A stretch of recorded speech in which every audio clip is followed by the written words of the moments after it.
Hello, everyone, and welcome to Rob Has a Podcast. I'm your host, Taran Armstrong, and we are here today to talk about everything from this week's Circle UK. With me today is Pooya. How you doing, Pooya? I am doing very well, Taran. I've prepared a limerick about one Rowan on the panel. Okay, so I'm gonna read that real quick before we proceed. There once was a man named Rowan, whose appearance on the podcast we're growing. He was on the bridge. He gave us a smidge, and now our appreciation is showing. Oh my God! Easy rank number one, Pooya. I'm surprised. Like, you were ranked number one anyway, but you've just solidified that spot. No way I'm blocking you. I'm shocked there were no little digs in there. That's what we do on the Circle. Yeah, listen, Andy would not approve of, would approve of me. So I'm here to pander to Andy over any of you ultimately. Anyways, he is the most popular. He is the most popular. Gotta do it. Rowan is with us once again here this week. How you doing, Rowan? I mean, I'm fantastic after that limerick. That has properly brightened up my week. Like, if I was having an off day, that has just sparked joy in my cold little villainous heart. I love that. There you go. Also joining us this week is Chantele. How you doing, Chantele? I'm so happy to be here. I have not talked to you guys about the Circle yet. And I just realized that I love this show so much. There's like nothing wrong with it. I'm always just smiling. I'm yelling at my TV. I'm like, I really enjoy it. So I'm happy to be talking all things the Circle today. All right. Well, we are covering here the last week of the Circle UK. So basically up until episode 10, you should have watched episode 10 before you listen to this podcast. If you do not want to be spoiled, we again, everything up until today will be spoiled for you. The last thing we left off on was the orange tally and blue tally reveal that was about to happen, and then we have gone all the way up until the most recent thing that happened, which again, spoilers. Also involves tally. So that is your warning. Be warned. Let's get into it. Honestly, the first thing that I feel like we need to get into before we even talk about the episodes of the Circle is Rowan. Do we have a Vithin update? Because I know that you received a tweet from Vithin after the last podcast. I did indeed. I knew it was going to come up. I didn't know it was going to be the first thing. I thought we might save it for a little something special, a little cherry on top at the end. But yeah, being the avid TV fan that Vithin is, he did listen to the podcast. He's probably listening right now. So how's it going? Hi, Vithin. Big shout out to you. And yeah, he did slide into my DMs, and in a very, very detailed, very accountant-like, assuming that he is the great accountant that he is, he sent some very detailed, very thorough messages defending his earlier tweets. And yeah, I mean, that relationship was broken. So now we've agreed to have a 9-round boxing match. You can stream it pay-per-view for the very, very cheap price of $49.99. And yeah, it was just irreparable. No, I wish I could come here and spill all the tea and say that there was like this fireworks of drama, but ultimately we're both just too British to really argue too much. So yeah, I mean, honestly, it was just a back and forth, and we kind of ended it realizing that we are very, very similar people, and we both managed to basically fulfill our dreams of going on a reality TV show. So we both decided, let's just take a lot of pride in that. Let's just be happy. So yeah, I think we went from like worst of enemies to best of friends. So maybe we're both just social players. What can I say? Well, I'm very glad to hear that. We squash beef on this podcast. We don't grow it. Growing it's not bad though, right? It's like supposed to grow. Now that we're growing beef, that's better. It's kinder, right? But we don't breed. I don't know. We don't endorse it. We squash existing beef, but we're fine with growing artificial beef because that's better for the environment. Exactly. Either way, you cut it, growing beef, breeding beef. RHAP is a nice little corner of the reality TV internet verse we don't want any arguments here. We don't want any, well, we want a little bit of drama, but like, we'll save it for the outside. We'll save it for the TV screens. All right. Well, I'm particularly glad that that you're all right with Vithin, because I've really enjoyed Vithin on the show, and we'll talk about it here as we go. But so where we last left off was Orange Tally was about to confront Real Tally, Blue Tally, and they get there. The reveal happens, and it was fine. Whatever. It's no real confrontation here, but yeah. No, if you're Blue Tally, aka Original Tally, if you're Tally, you won the battle. You get to continue being you. You're here to set your mission. So all the anger you had is gone, especially meeting. I knew meeting Orange Tally and getting the context of, hey, I had no choice. Like they said, if you want to stay in the game, you got to take your spot. So I had to. You were the right choice for me. It seemed like Blue Tally, or as she should be known from here forward in the episode to not confuse anyone, as Tally. This made complete sense, and they could just, she could just bury it and move on with her game while saying bye to Yolanda for a second time. Yeah.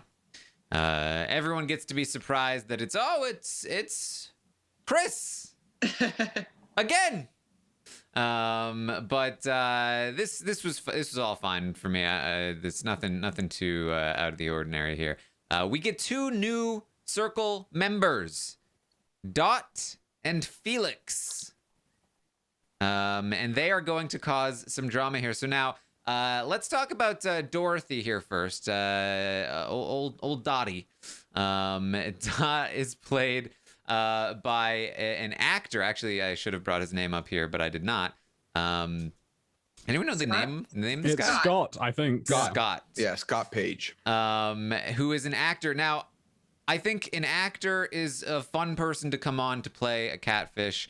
I have always been somebody that says I want an author to come on and play a catfish, because an author knows how to create a character and write in their voice, right?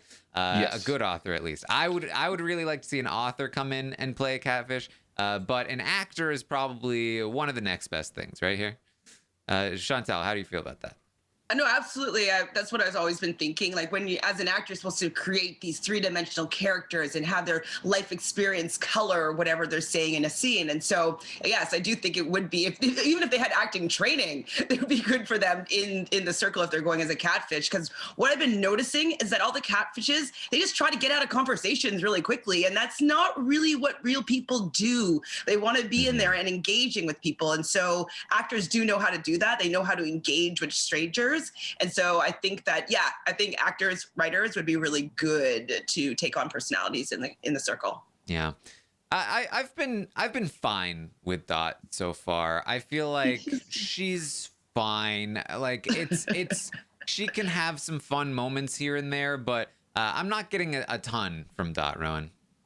I think it suffers a little bit from being such a fun and entertaining gimmick at the start. Like, an 85-year-old granny, that is going to be hard to pull off. Turns out pulling it off just makes for some really boring TV, because naturally, like, I love my granny, 89 years old. She's an absolute gem of a person. I wouldn't put her on reality TV, though, because she's had all that fun in her life. She's had all that drama. She's not looking to create more. She's looking to bake cookies and be a lovely person. And, I mean, credit to Scott. He's playing a good grandma, but unfortunately, grandmas aren't entertaining. I think I'd rather Dorothy be playing Scott on the circle. Like, I think that would be way more fun. Yeah. Am I on an island in thinking that 85 is just too old to try and portray? Like, I feel like Saeed's the sweet spot of, like, at cap, put it at 65. Beyond that, like, you have way more other things to be doing than to be sitting in this house alone and doing all this. Like, I feel like it is impossible to come in and play 85. And even if this was actually Dorothy, to be seen as authentic, I feel like when you walk in, you're like, I'm 85 years old. Like, you're a catfish, so I don't care. Like, I don't buy it. It's too old, in my opinion. Yeah. The other new member of the circle is going to cause a bit of a stir here, and that is Felix, played by Natalia. who is she is in the military in some fashion. I think they said like some like police military or something. And she's playing Felix, who is also in the military, a paratrooper in the military, with ripped physique. And it's basically from what it seems like, it's basically the male version of her. Like, there's no difference between them in any way. They're both beautiful people. They're around the same age. She's just switching genders. Can we just agree, though, right off the bat, Felix can't be a real person. Felix has been grown in a lab, like the real Felix. He is perfect in every single way. He is a chiseled statue, like the most gorgeous person you have ever seen. It's so threatening. That person cannot exist in the same world as me. Please say they don't exist in real life. Did we find out where she got that person from? Like, is it someone that she knows? No, it's her friend. It's her friend, isn't it? Oh, is it? I thought it was her friend. It's her friend Felix. Yeah.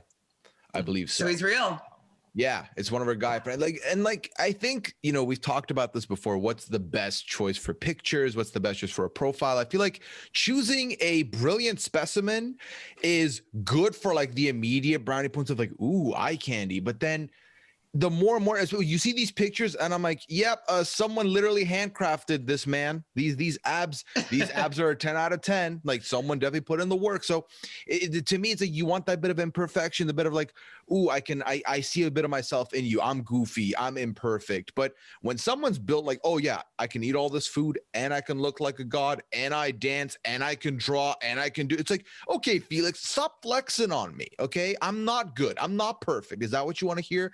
Felix, stop it. Well, and like, Natalia's interesting, but I found it fascinating that she chose to not only be a catfish, but to be a very attractive male counterpart of herself. Catfish was a choice to me. Well, it was interesting because I feel like her explanation for why she chose to be a catfish was that she was like, if I go in as myself, as a female military person, nobody's going to believe me. Everybody's going to think I'm a catfish. But if I go in as a male version of myself, they might actually believe me. And so far, that's kind of played out. Like, obviously, we can't know how people would have reacted if she had come in as herself. But like, as far as I can tell, as far as it's been portrayed so far, as I said, Felix really is just a male version of her. She does know a bunch of languages. She does she is like a pretty, apart from the flirting is the flirting. We'll get to that. But oh, we will. But it does seem like she's basically playing herself. She's not afraid to, say her opinions and be with who she likes and not be with who she doesn't like. And so I really feel like she is kind of in between a rock and a hard place here, where I think that she is just naturally somebody that you would think is a catfish, regardless of what, she'd have to choose somebody maybe that isn't so beautiful. Maybe that's the way to make her a little more believable. But I think that if she was just playing herself and just be nice and kind and like get along with people, I think that she'd be able to connect better. Just from me watching, I kind of feel as though Felix is kind of wooden and kind of like, it just doesn't seem like a real genuine guy, like a lad's lad, And to me, it screams fake. And I'm sure he's going to get called out soon. I think the gig's going to be up very shortly. I 100% agree, 100%, because kind of alluding to what Pooya said, he's just a little bit too perfect, a little bit too chiseled. There's no flaws to his character whatsoever. And I think that Gemma might be struggling, of course, who is also a catfish, might be struggling with slightly the same thing. Just, I'm the good old girl next door, like butter wouldn't melt in my mouth. I'm just perfect. You can take me back to your parents and they would love me. But where's the flavor? Where's the character? Like, yes, if you're writing a perfect person to be perfectly liked, sure. But I think it's really shown on the show itself. If you have some of these flaws, if you are a little bit edgy in some way, it actually helps your popularity drastically. Yeah. So those are the two new players here. They are definitely going to make a bit of an impact.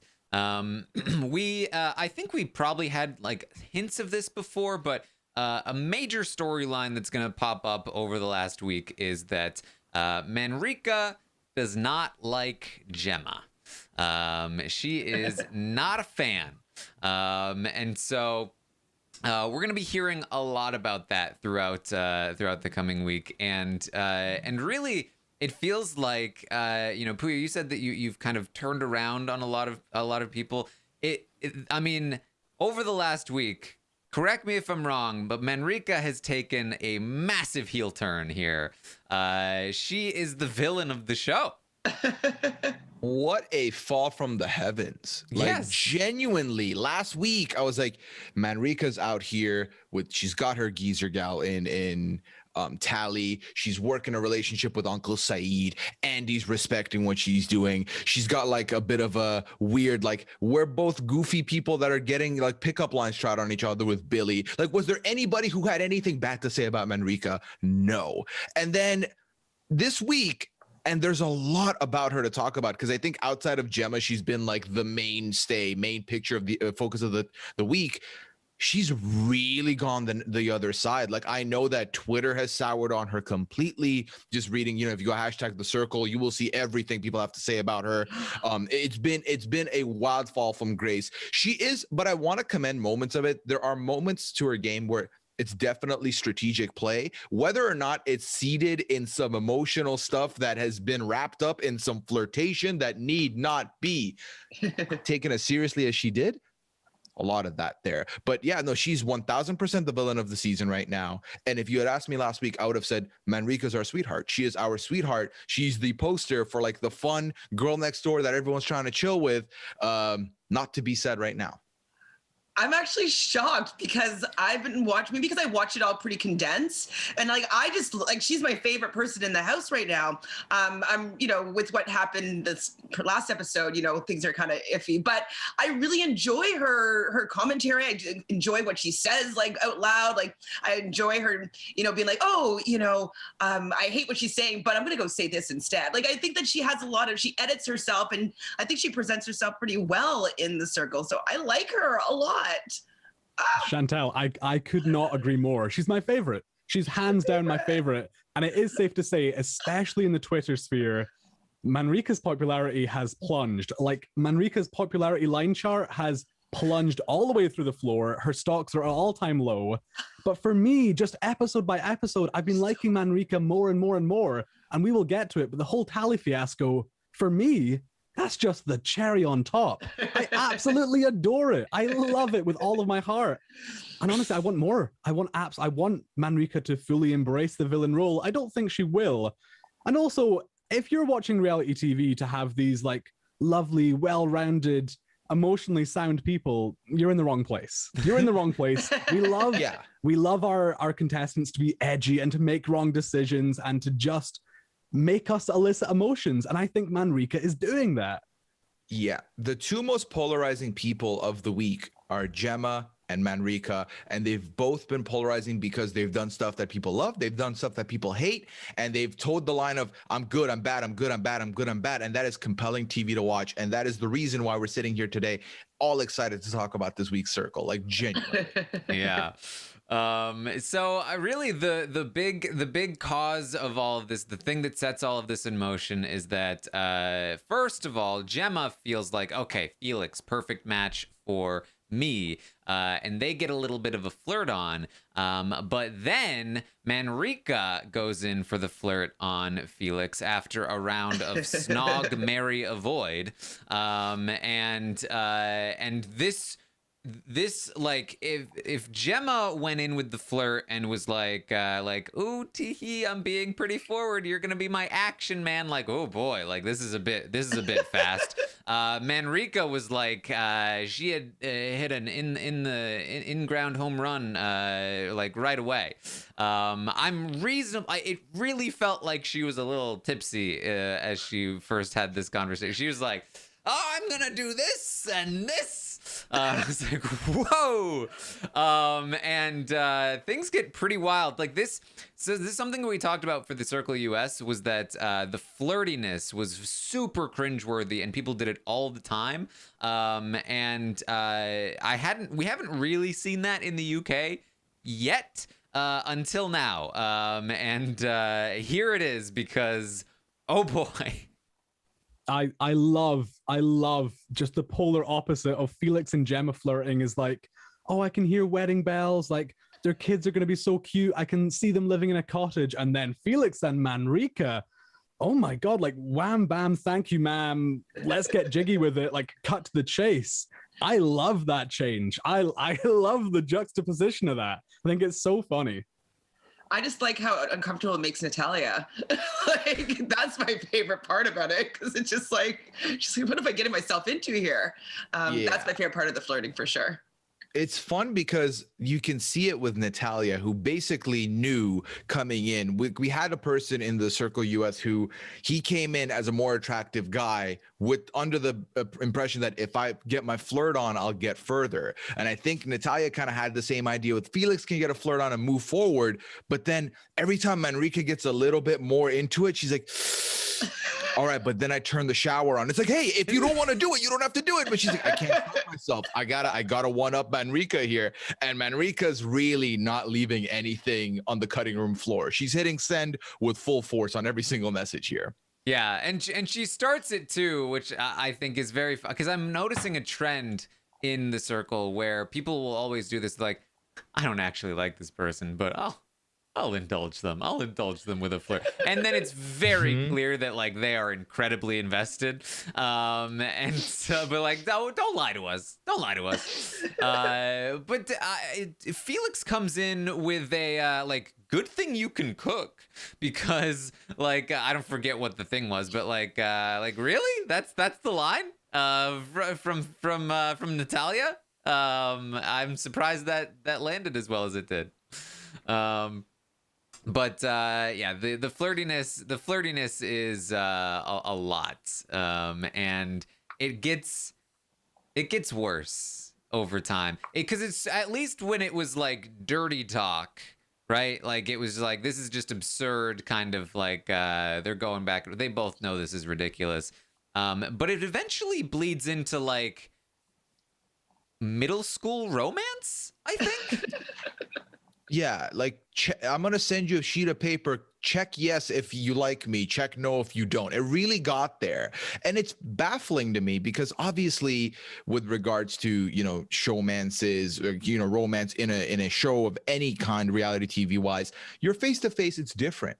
Here, literally half the premise of the show is this could be a fake person. So I don't care how much you are wooing me with your words. Like, I'm not going to jump in with 2 feet like this is happening. And obviously, I understand that within the guise of the game, too, it's great strategy to have someone with you.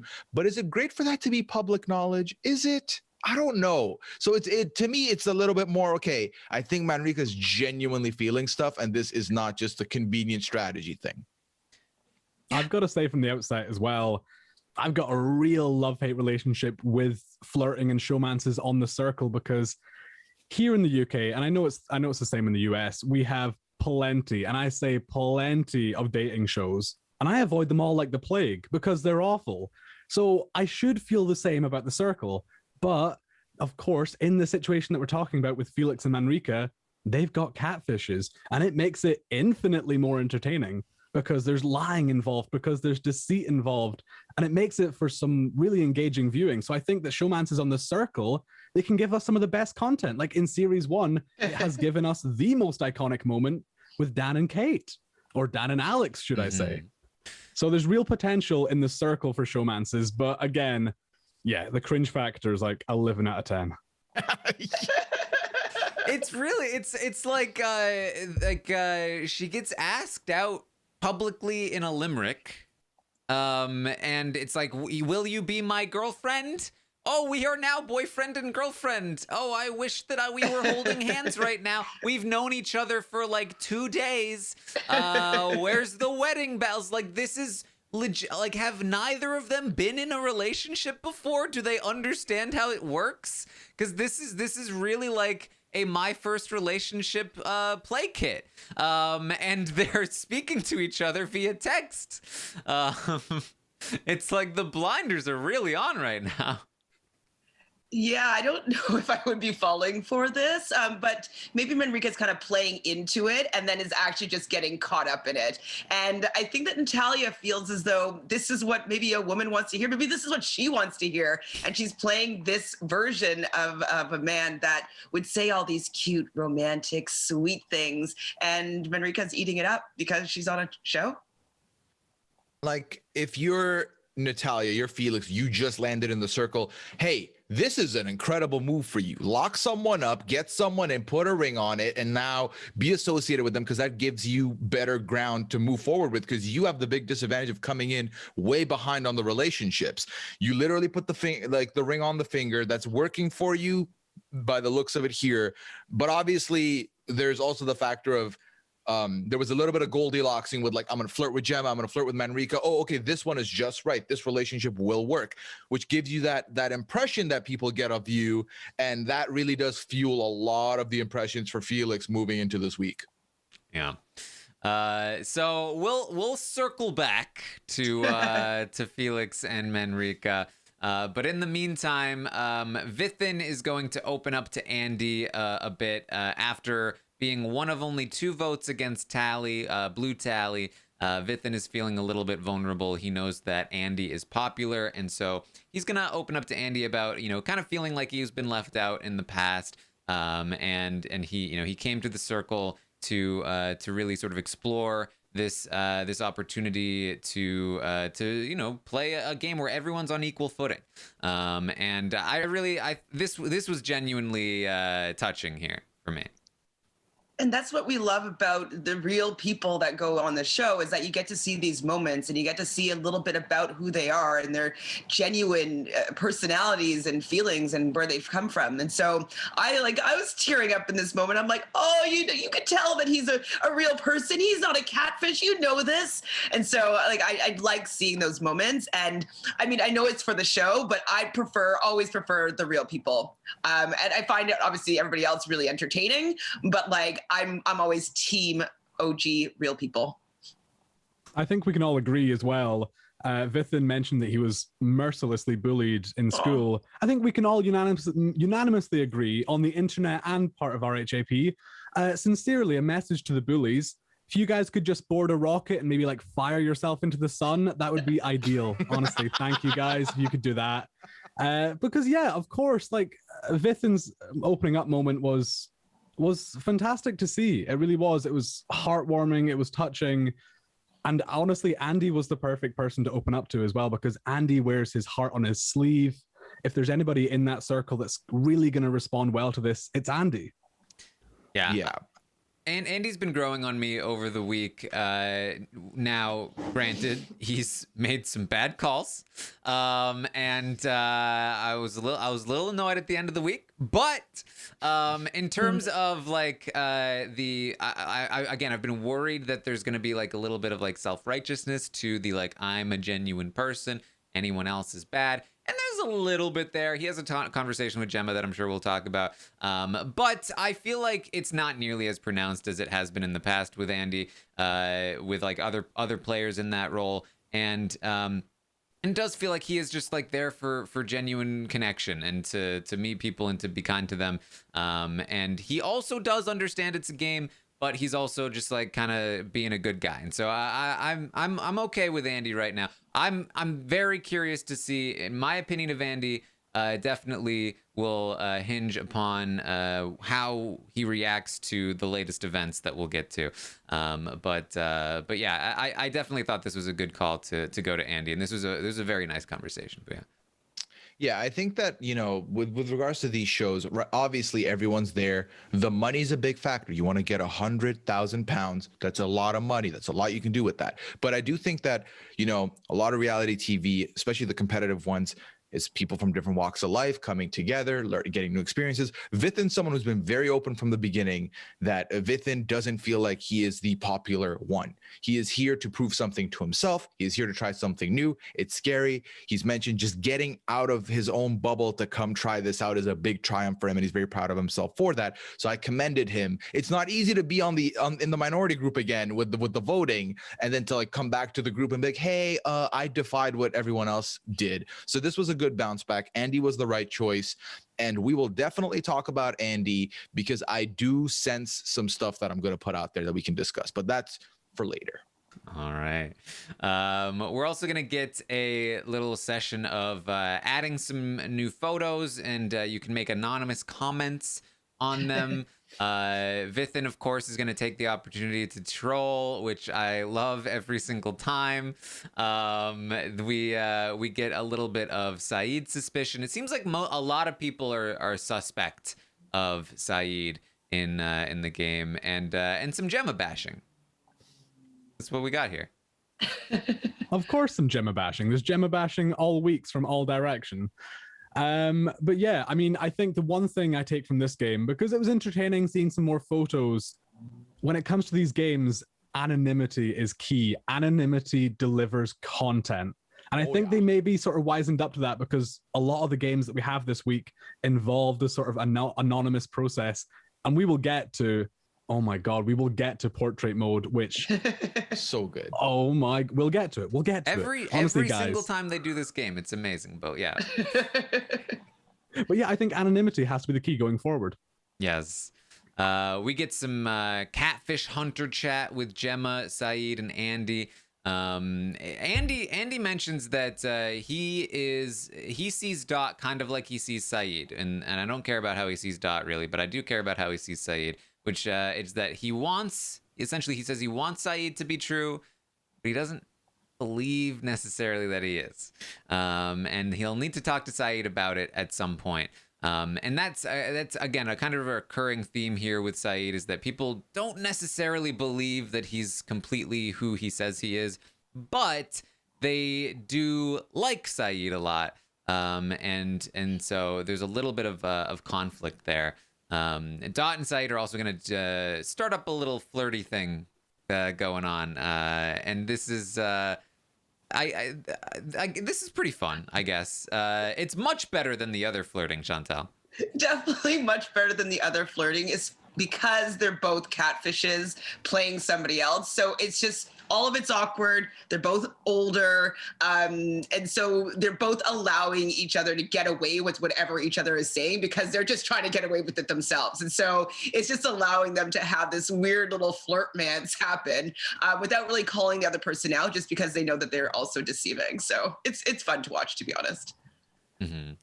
I think one of us might need to check up on Hashu in real life here, because I think he might have back problems, because right now he's carrying this damn show in terms of comedy.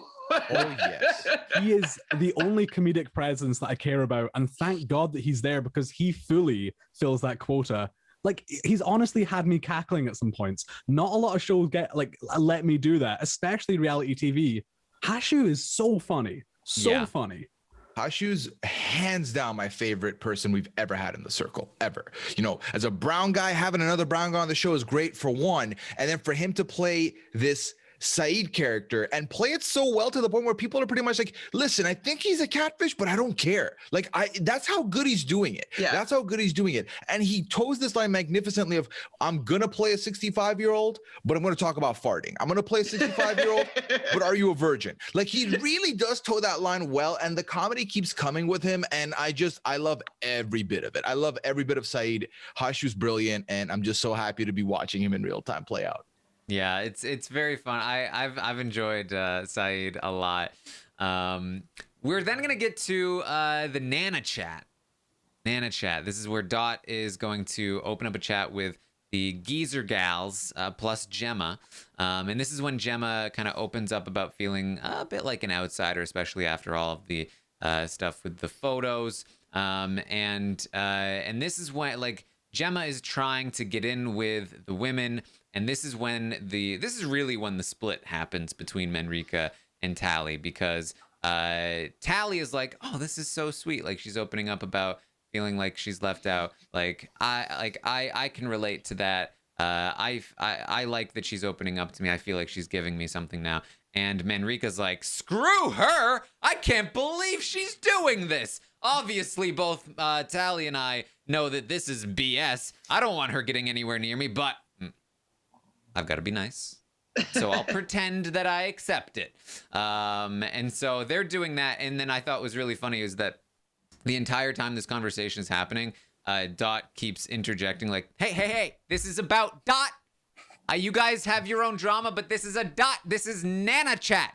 This is about me. Which was so much, Pooya. It's way too much. Yeah, it's a lot of stuff flying over here, a lot to unpack.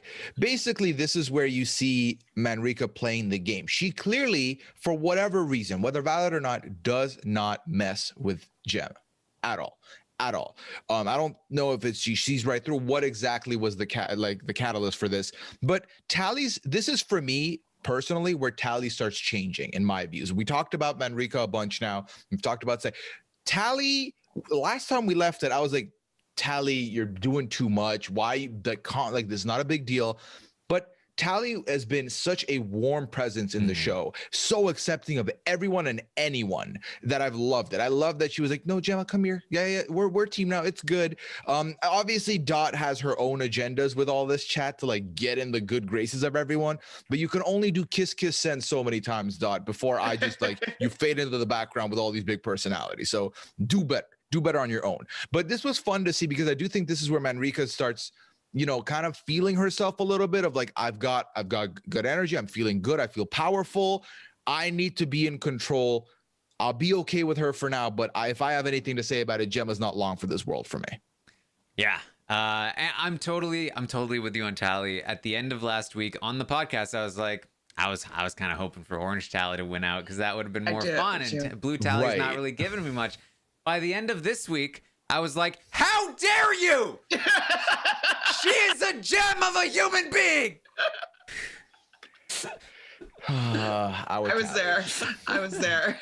Yeah, I feel you, Taran. I completely feel you. So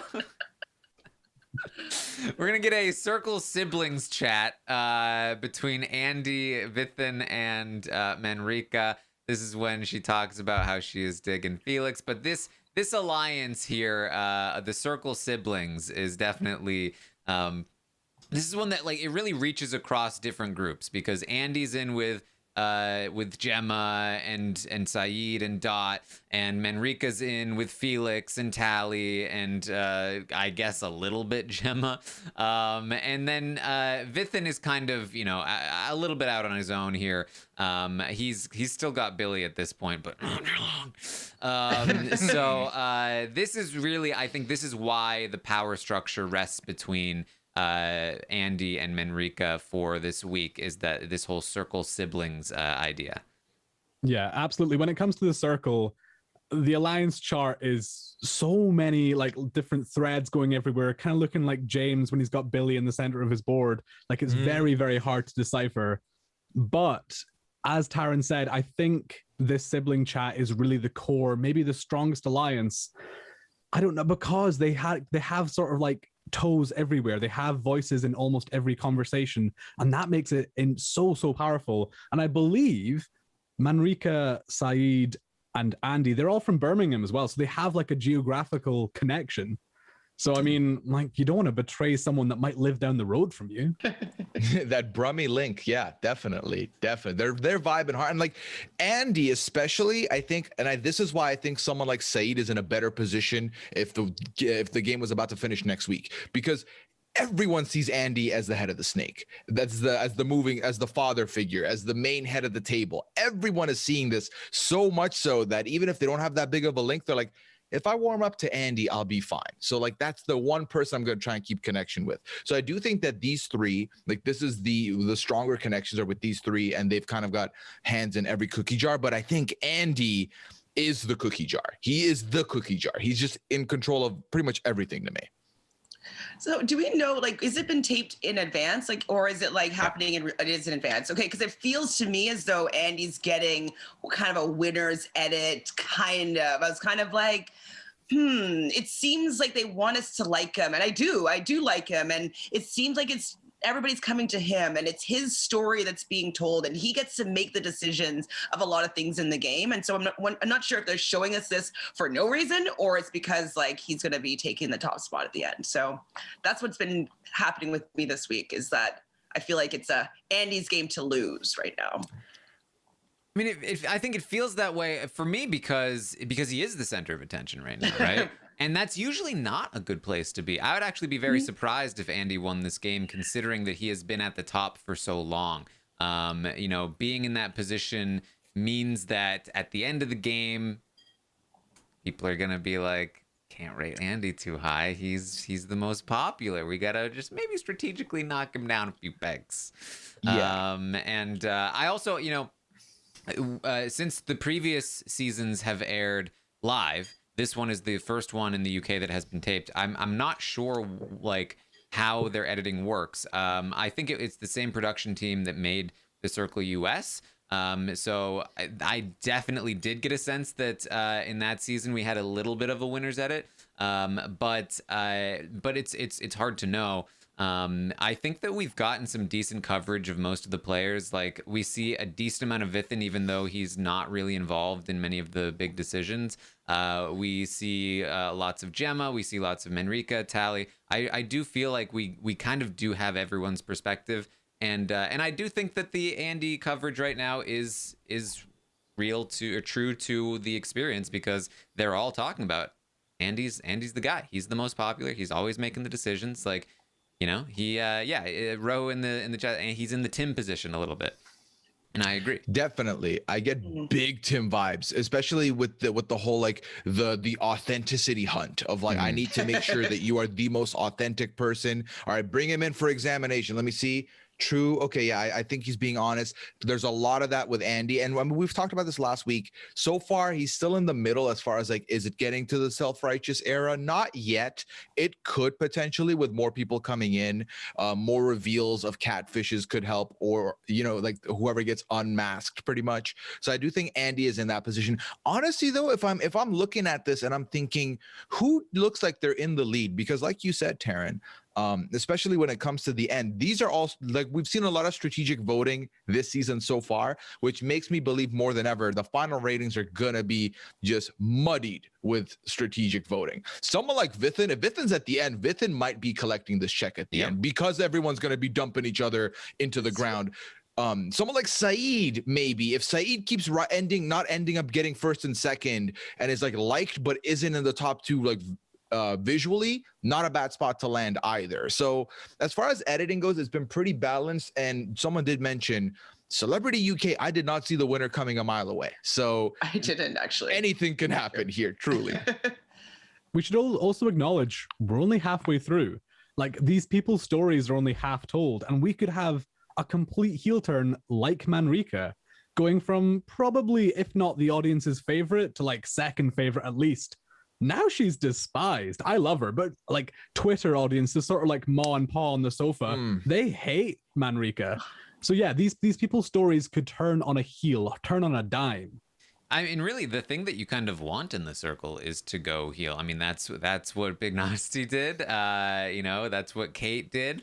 You know, Patty didn't really do a heel turn, but he was part of the strategic alliance, and that definitely helped. So, you know, you kind of sometimes want a little bit of a dip. You want some kind of decline in popularity just before the end game to give you a little bit of a potential strategic boost. But we'll see. Isn't that just the crazy thing with the circle? Like Paddy, as you mentioned, we might have not even met our winner yet. Yeah. Like, everything up until this point might have been useless. The winner could be chucked in day 18. I wouldn't put it past the producers just to have a twist that goes completely unbalanced and completely in their favor, and they waltz away with the £100,000 check. Yeah. But yeah, I mean, it's crazy. There you go. We're gonna get some questions, and I don't have like all the questions written down, but basically Felix and Dot are going to be the judges on who answered this question the best. Saeed is gonna get the first question, talking about you know, his like what he wants to do with the money and it's as Vithin calls it, a sob story. And so this is when we hear from Gemma actually that he might have said it before, but Gemma plans on giving half of the winnings to nurses. And I think I saw somewhere on social media that he actually doesn't plan on keeping any of the winnings. The other half might go to like the other players or to something else. But that's we hear about that. Tally opens up about how she has ADHD. And that it's like a big thing for her to be here, and that she had to sort of like go through. That's one of the things that she's proud of, that she has been able to overcome. That Vithin is proud of being there, and this is getting very like Vithin says they're sob stories, but they're nice stories. It's nice to see people opening up about this stuff. I think I can't remember who was choosing the winner of the sort of Battle of the Sob Stories. Was that Dot again? I can't quite remember. Dot was choosing this one. This is what Gemma talks about working through COVID. And this is when I believe, and then Manriqua talks about her dad. And I was gonna say this is a horrible position for Dot, aka Scott, to be in, because of course they couldn't have planned this, but it did turn out to be a sort of Battle of the Sob Stories. I think that was the way it was always inevitably gonna go. And now Dot is faced with this position of course, making one friend, earning some brownie points by saying, yes, your sob story is the best. But then imagine telling somebody that their sob story isn't quite good enough for this one. Like, your sob story's second best, third best. Like, this person's got a better sob story than you. It didn't show it on the show, but I've got to imagine that might feel a little bit painful.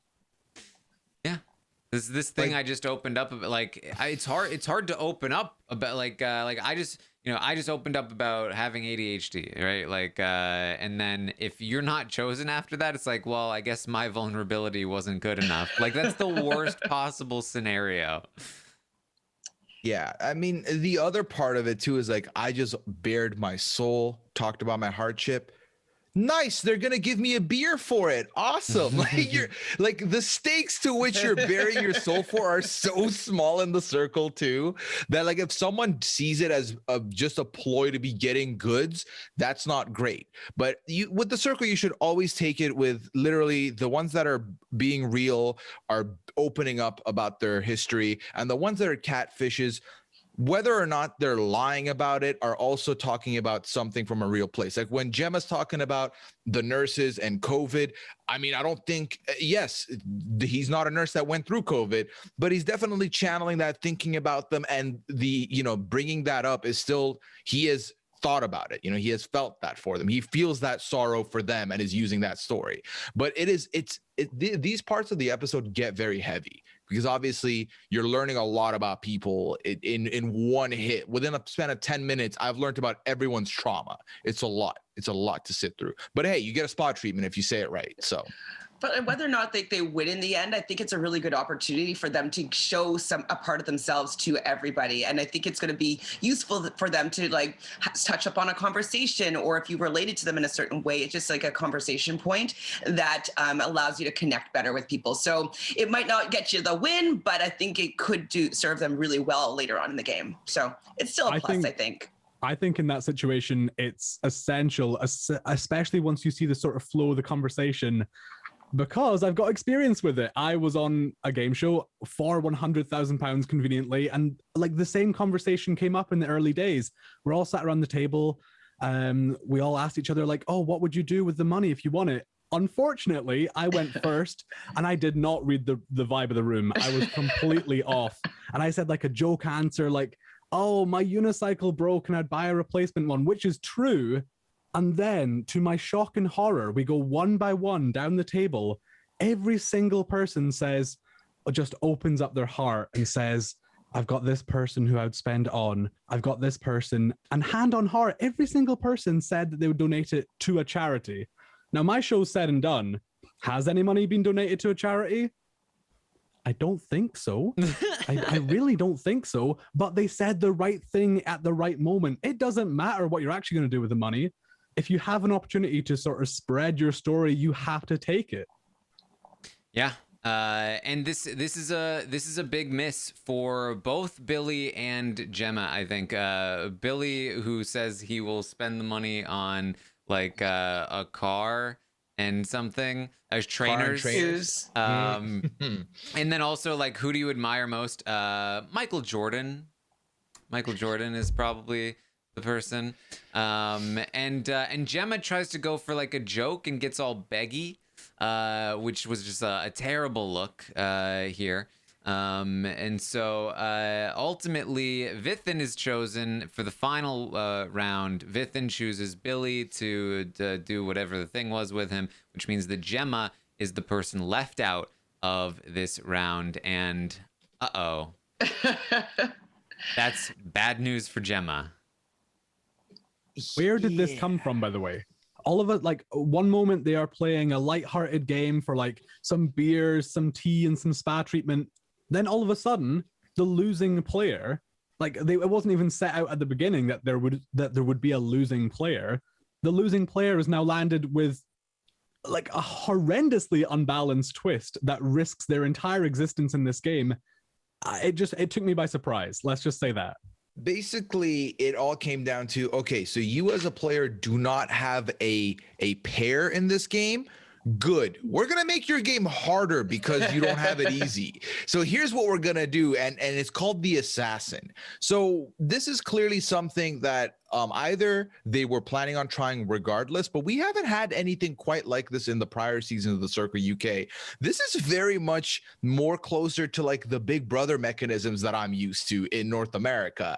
Taran, Liana and I have been watching every night, and the minute this happened, Liana was like, I need to know what Taran thinks of this. So from the other room, I'm sending a message from Liana's sake to you. Taran, what did you think of this happening in real time? Horrendously unfair, but I was very excited about it. Because so Gemma's punishment is that she has become the Circle assassin, and she has the goal of making sure that somebody gets blocked. She has to choose one target. If she does not get that person blocked, she will be blocked herself. Now, immediately I was like, oh, this is fun. This is interesting. Like, easy target, go for one of the new players are immune. That's a lot harder. Okay. Billy is basically the only option. Gemma is correct, is able to deduce that Billy is the option here. And I gotta say, I like this twist. I feel like this is something like, I feel like stuff like this, give it to a person that's already been blocked, just like they did with Yolanda, right? If somebody gets blocked, give them a second chance, have them come in as a catfish with the objective, eliminate somebody from the game. I guess that might have been too similar to the cloning situation, but I mean, it's basically was somewhat similar anyway, right? So I feel like maybe a more fair way of doling out this punishment would have been my preference, but I like the idea, and I think that it led to some fun and interesting stuff. So overall, I'm for it. Yeah, love them or hate them, the twists add so much to the show. The sort of core format of just a popularity contest. Yeah, the game sucks. The game is useless. This isn't like Big Brother, enough. where I'm like, the game is beautiful and it provides great content. Don't mess it up. The Circle by itself, the game of it is garbage. So like the good parts of it are like the interaction, seeing people talk out their own, what they're saying, how they're reacting in the moment, and then just like creating any kind of situation to put them in drama and like make them react is what you need to spice up the game in this sense.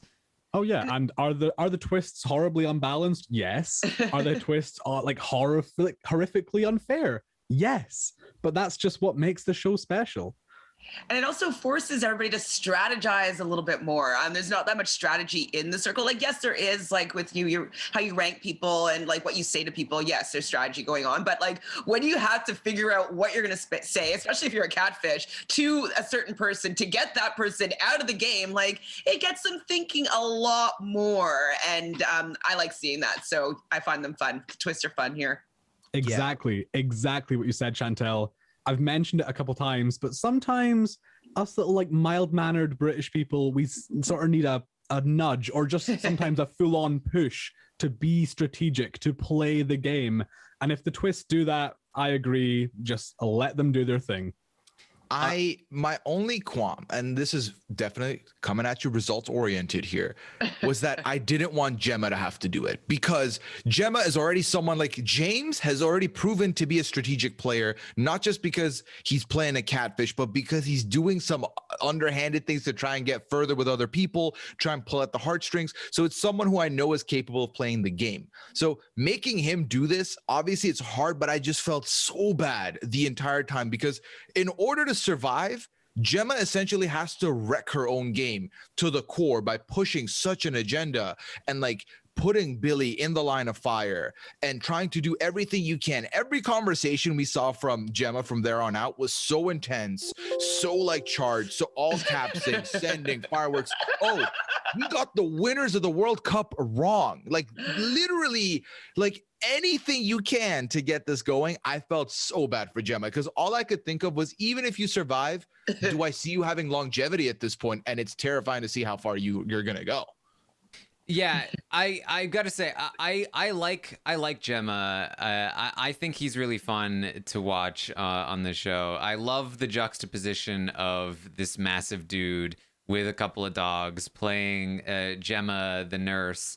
And I also like that, like, this is a great way of sort of like trapping these sort of self-righteous people who are like, oh, how dare someone catfish as a nurse. But like, he is one of the like least personal players.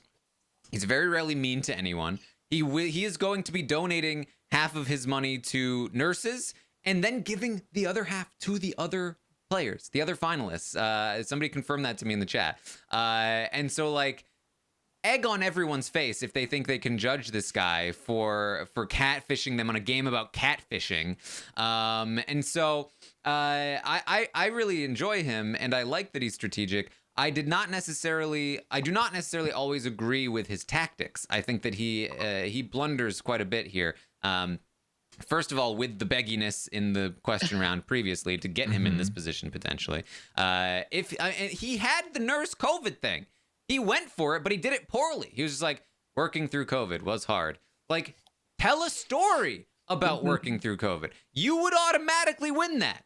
But no. And then he goes in on Billy by opening up this catfish hunter chat and says, OMG, big letters. He loves big letters. Always big letters.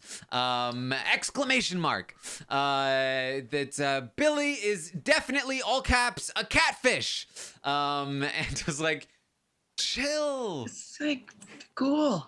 Be cool. No, I was just watching him do this. I think it's because they only have a certain amount of time that they're allowed to talk to each player. So it's like, okay, I have my time slot to talk to whomever I want at this certain moment, and so that they can get the camera crews in there and filming it and stuff. And so I think that he's just like, I got to go all in right now because I don't know if I have another chance. I need to plant a seed. And I don't think he had enough time to kind of finesse and edit what he was going to say. He just had to get something out there, and hopefully it was going to stick. So on that note, I don't know about you guys, but I would personally absolutely love to hear what the sort of game parameters are. I would love to know, is there a word count? Is it, as Chantele said, like a time limit? Do you have 5 minutes and then get your entire conversation out like that? Because we know it's not sort of just like free flowing throughout the day. That's not how it is. It's very, very structured. I would love to know how it is structured and in what way.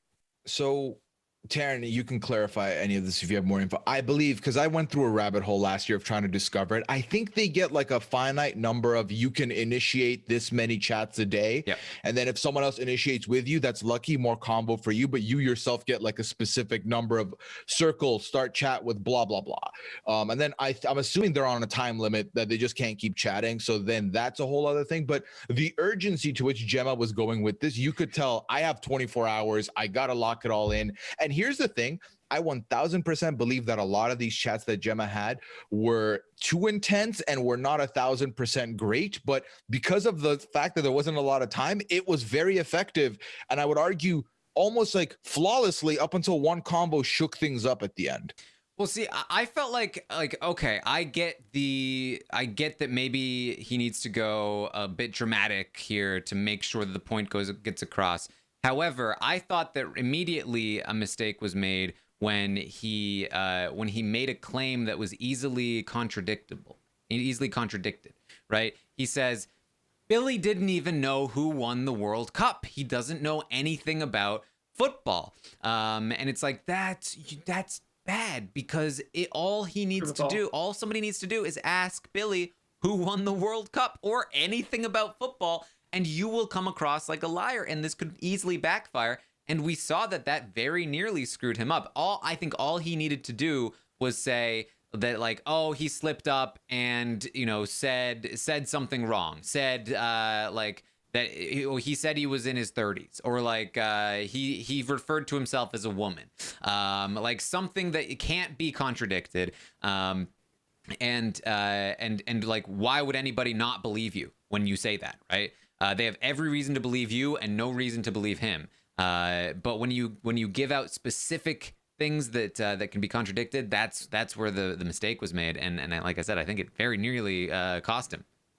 I mean, if Andy is the so-called catfish hunter that he thinks he is, he should have grabbed that information and ran straight to Billy to test it, to get that like definitive answer.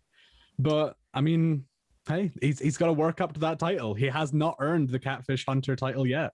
Yeah, I feel like, because, you know, when Andy talks to Billy at the end and asks him about West Ham, Billy not only mentions some current players, but then mentions like Carlos Tevez, which was like 2004-05. Like, this is an old piece of news for football trivia from West Ham. So you can tell immediately Billy knows his stuff. Now, obviously, we've seen in past seasons where like someone's mom can have a notebook with all their like sons' like takes and stuff. So that's fine. I think it was a combination of, for Andy being like, listen, Gemma came in very intense, but also I believe in Gemma. Saeed believes in Gemma. So I think I have to lean on this as opposed to leaning on Billy, who could just be pulling one over me, because as far as the football thing, I 100% agree was the worst thing to go with.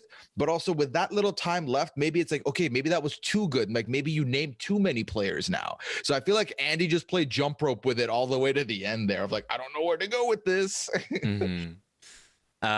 So Gemma's also going to go to the Geezer Gal chat, and they were already anti-Billy. This was, again, I think the best move that Gemma made was choosing Billy as the target. There was already some suspicion there, and so Gemma is sort of able to divert Manriqua towards like, yeah, I don't trust Gemma, but I also don't trust Billy. And so they are going to be anti-Billy. Then we're gonna sidetrack, or no, we can skip to Gemma's also gonna go to Felix and Dot. And this is really bad. This is like you don't even know these people, and you're being very obvious here. She's like, hey, so I talked to Billy, and Billy said that he suspected you, but we all think that Billy's a catfish. Just throwing it out there. Like, okay, well, be a little more obvious. It would be so easy, so easy to say like, oh, this strategy by Gemma is just horrific. It was painstakingly obvious. But being results orientated, it worked. And I'm still kind of getting my head around how it worked, but it worked. So I can't slate it that much. I mean, I can, because it was awful, but it worked out. Somehow it worked, and I can't get my head around it. Well, I think what must have happened is that there's certain time slots. Like, so say like he knew that most people will have all their conversations done by a certain time. And so he probably knew, he just probably just wanted to be the last person that says something because he knows a blocking's coming up before they might be able to have some other conversations. And so I think that he was just trying to make sure that he wasn't going to be blocked. It was going to be Billy. And then he'll just deal with the aftermath after that happens. I think that that's kind of what his approach was, because it didn't seem like he was trying to make sure of anything happening in the future. It just looked like his one objective was to stay in the game and get Billy out. That was it. Yeah, I think that if you're in Gemma's spot, whether it's messy or not, you have to sacrifice your bit of your game to pass at this point. Because, I mean, Gemma's not going to know that, oh, it's going to come down to me and Billy. Pick the right person still, but to go through out of your way to make sure that that target happens, sacrificed a lot, did it very messily in the little time. It ultimately works bizarrely enough. And I genuinely think the benefit is that it came down to Gemma and Billy as the last two on the short list that were even in contention to go home. I genuinely think that's what it came down to. And that's why Gemma got lucky, because it was sloppy. And if there was literally one other person on that short list, maybe they would have gone instead. And Gemma would have been in a sea of trouble. Yeah, I think that again, it's really came down to the choice of Billy as the target. I think that was the right call to make. And I agree. I think that sacrificing a little bit of your game, I think it could have been done better, but I think it was worth doing more so than than like withholding, because again, like having a bit of a dip is actually not that bad as long as you don't leave because of it. I think that Gemma absolutely would have a shot to win this whole thing if she makes it to the end, because some people might be like, but are they going to rate Gemma high after that whole assassin thing? So it's not that bad to not be popular as long as you're able to survive. That's the key. Survive while being not that popular. That's where Vithin is really in a sweet spot right now. So we're going to get a bit from Saeed. Saeed, who has been head over heels in love with Manriqua for like ever since he spoke to her.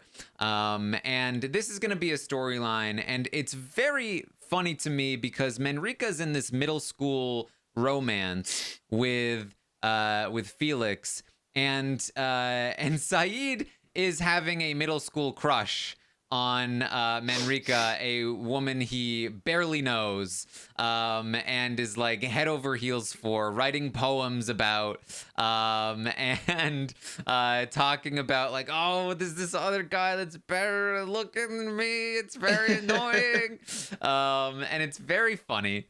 And so he talks. He's unfortunately uncle zoned himself, and this is gonna be a problem for him, Rowan. Oh, it absolutely is. And honestly, screw every other showmance that's on the show right now. Hashu just pining after Manriqua. I love it. Oh, I absolutely love it. And it pulls on my heartstrings. The poem that he wrote for him. Number one, that was beautiful. Number two, it's a crime that Manriqua never got to hear it on the actual game of the show. But yeah, I mean, at this point, Manriqua, you're not good enough for Hashu. Hashu deserves anybody on this planet. I'm shipping Hashu and Tally. That's what I'm shipping. Yeah, that is what I'm shipping after last night. Yes. No, it's adorable, and I think with Hashu, obviously the affection is very strong for the fact that he's never met this person and hasn't really talked with her. Like, he hasn't flirted with her at all. You know what I mean? But I think that the fact that they're both from Birmingham, he's definitely met someone that Manriqua reminds him of. Right? He's had that crush on someone like Manriqua. Same energy, same vibes. So someone he's met before. So I definitely think that is part of it for sure. And it doesn't help that Felix is there now doing all the flirting, and he's like, I was just uncle, but now I don't want to be. Now I want to like protect her. So it's a very, very rock and a hard place for Saeed here, for Hashu rather. Yeah, I was gonna say I'm still workshopping in my brain right now. It's not something I'd thought of before. Trying to really play 4D chess here, really read into the edit. Saeed kind of knows the gig's up a little bit. Like, a lot of people suspect him of not being real. Is there any chance any chance that Hashu feels so strongly for Manriqua that he just drops the catfish completely and just like reveals himself to be himself and just has a shot? Is there any chance of that? I don't think so. I hope not. I don't think so. I hope not as well. Oh my God. If he throws it away for love, I would be so disappointed. We'll talk about it later, but there's a moment with Hashu, aka Saeed, where I really like. This is when I was like, okay, I really respect this guy because he did not let the crush for Manriqua get in the way of being himself. I think hopefully we're good on that front. But we get into the ratings. And just before the ratings, this is when Billy finally is able to ace these football questions with Andy. And he's like, oh, did Gemma lie? But it's not going to be enough because Billy is in last place. Then there's a tie for, I think it was fourth place, Gemma, Vithan, and Saeed. Then Tally was in third. And Andy and Manriqua are the influencers. And I really thought this was it for Gemma. I thought there's no way Andy. I thought if Tally got in there, maybe. But if Andy goes in there and he's with Manriqua and Andy says, well, Gemma said this, but this contradicts it. I was like, Manriqua's going to be like, yes, get Gemma out. I thought for sure that they would block Gemma. And I got to say, I was very surprised. I was very surprised when they did not, Chantele. No, I totally agree with you. Like, I was actually shocked. I was like we obviously didn't get shown something, but like, I really thought that Gemma was going to be gone there. I was like, there's no way that's going to happen, that she was going to stay, like, she's going to make it through, like, no way. So I was like, okay, he did it. I was impressed, but shocked. Yeah. So that's it for Billy. Billy seemed like a fine kid. Wasn't giving me a lot. I kept on forgetting who he was. Like, I was always like, who's Billy? Who's the Billy person? And I'm like, oh, that guy. Like, and multiple times I would forget who Billy was. No shade. Like, I think he's a lovely guy and like, I liked him, but I really did forget who he was a lot of the time. Yeah. Like, I didn't remove him from my notes after I found out he was eliminated. He just wasn't in my notes for most of up until now, Listen, Billy's story and journey of self-discovery was completed. He learned how to use the oven. Case closed. Yeah. He found himself. If he can cook now, it's over. Exactly. He won a prize that's even more valuable than the money. He can cook things now. Isn't that incredible? No, I think Billy was slightly forgettable towards the end because, and he's an incredibly difficult person to dislike. There's no iota of me that dislikes him. But I think we saw his whole character. Mm-hmm. I think his character had sort of run its race. And that's fine. I was okay losing him there. Yeah. So he's going to be told about the assassin twist. He's going to go meet the assassin. And this was very awkward, but this little 19-year-old going into Gemma's apartment and finding this massive beast of a man in a robe who's and like, two bulldogs. Yeah, I assassinated you. Sorry. I honestly, I expected a little more empathy and compassion from Gemma, but it was really just like, sorry, do you want to see my like hit board here? Oh, sorry, this is me thinking that you're your mom. This is me writing blocked over your face. Funny, right? I think it was perfect, and I've got to give kudos to production on this one because James wasn't expecting to see Billy at all. I don't know how it was presented to the circle. I don't know if it just said, Billy is off to meet one of you, but James was not expecting Billy to walk through his door. There's no way. And I loved it. It made for some really awkward but entertaining TV. So awkward. So after this, we're going to get the reveal that Billy was in fact real. And that alone is like, uh-oh, we've been tricked. Then this was the part that I thought was the most egregious in terms of setting Gemma up with this assassin thing, where they are going to rat Gemma out with no warning that Gemma was a secret assassin with a mission to eliminate Billy. And not only do they rat Gemma out, but they do not confirm officially that the punishment for failure was that Gemma would be blocked. So I'm imagining a scenario where Gemma is much more subtle. Gemma is amazing at just tweaking just the right amount to get Billy blocked, and nobody suspects it came from Gemma at all. And then they rat Gemma out and don't say don't say the reason. This would demolish Gemma's game. It's the fact that he screwed up so much and was so obvious about it actually ended up helping, because they were like, oh, that's why you were being so annoying. And then Gemma has to explain, like, okay, but the only reason I did it is because I would be blocked if Billy wasn't blocked. And they're like, bullshit. Like, no way. And it's like, why didn't you ratted him out? Why didn't you confirm the other part?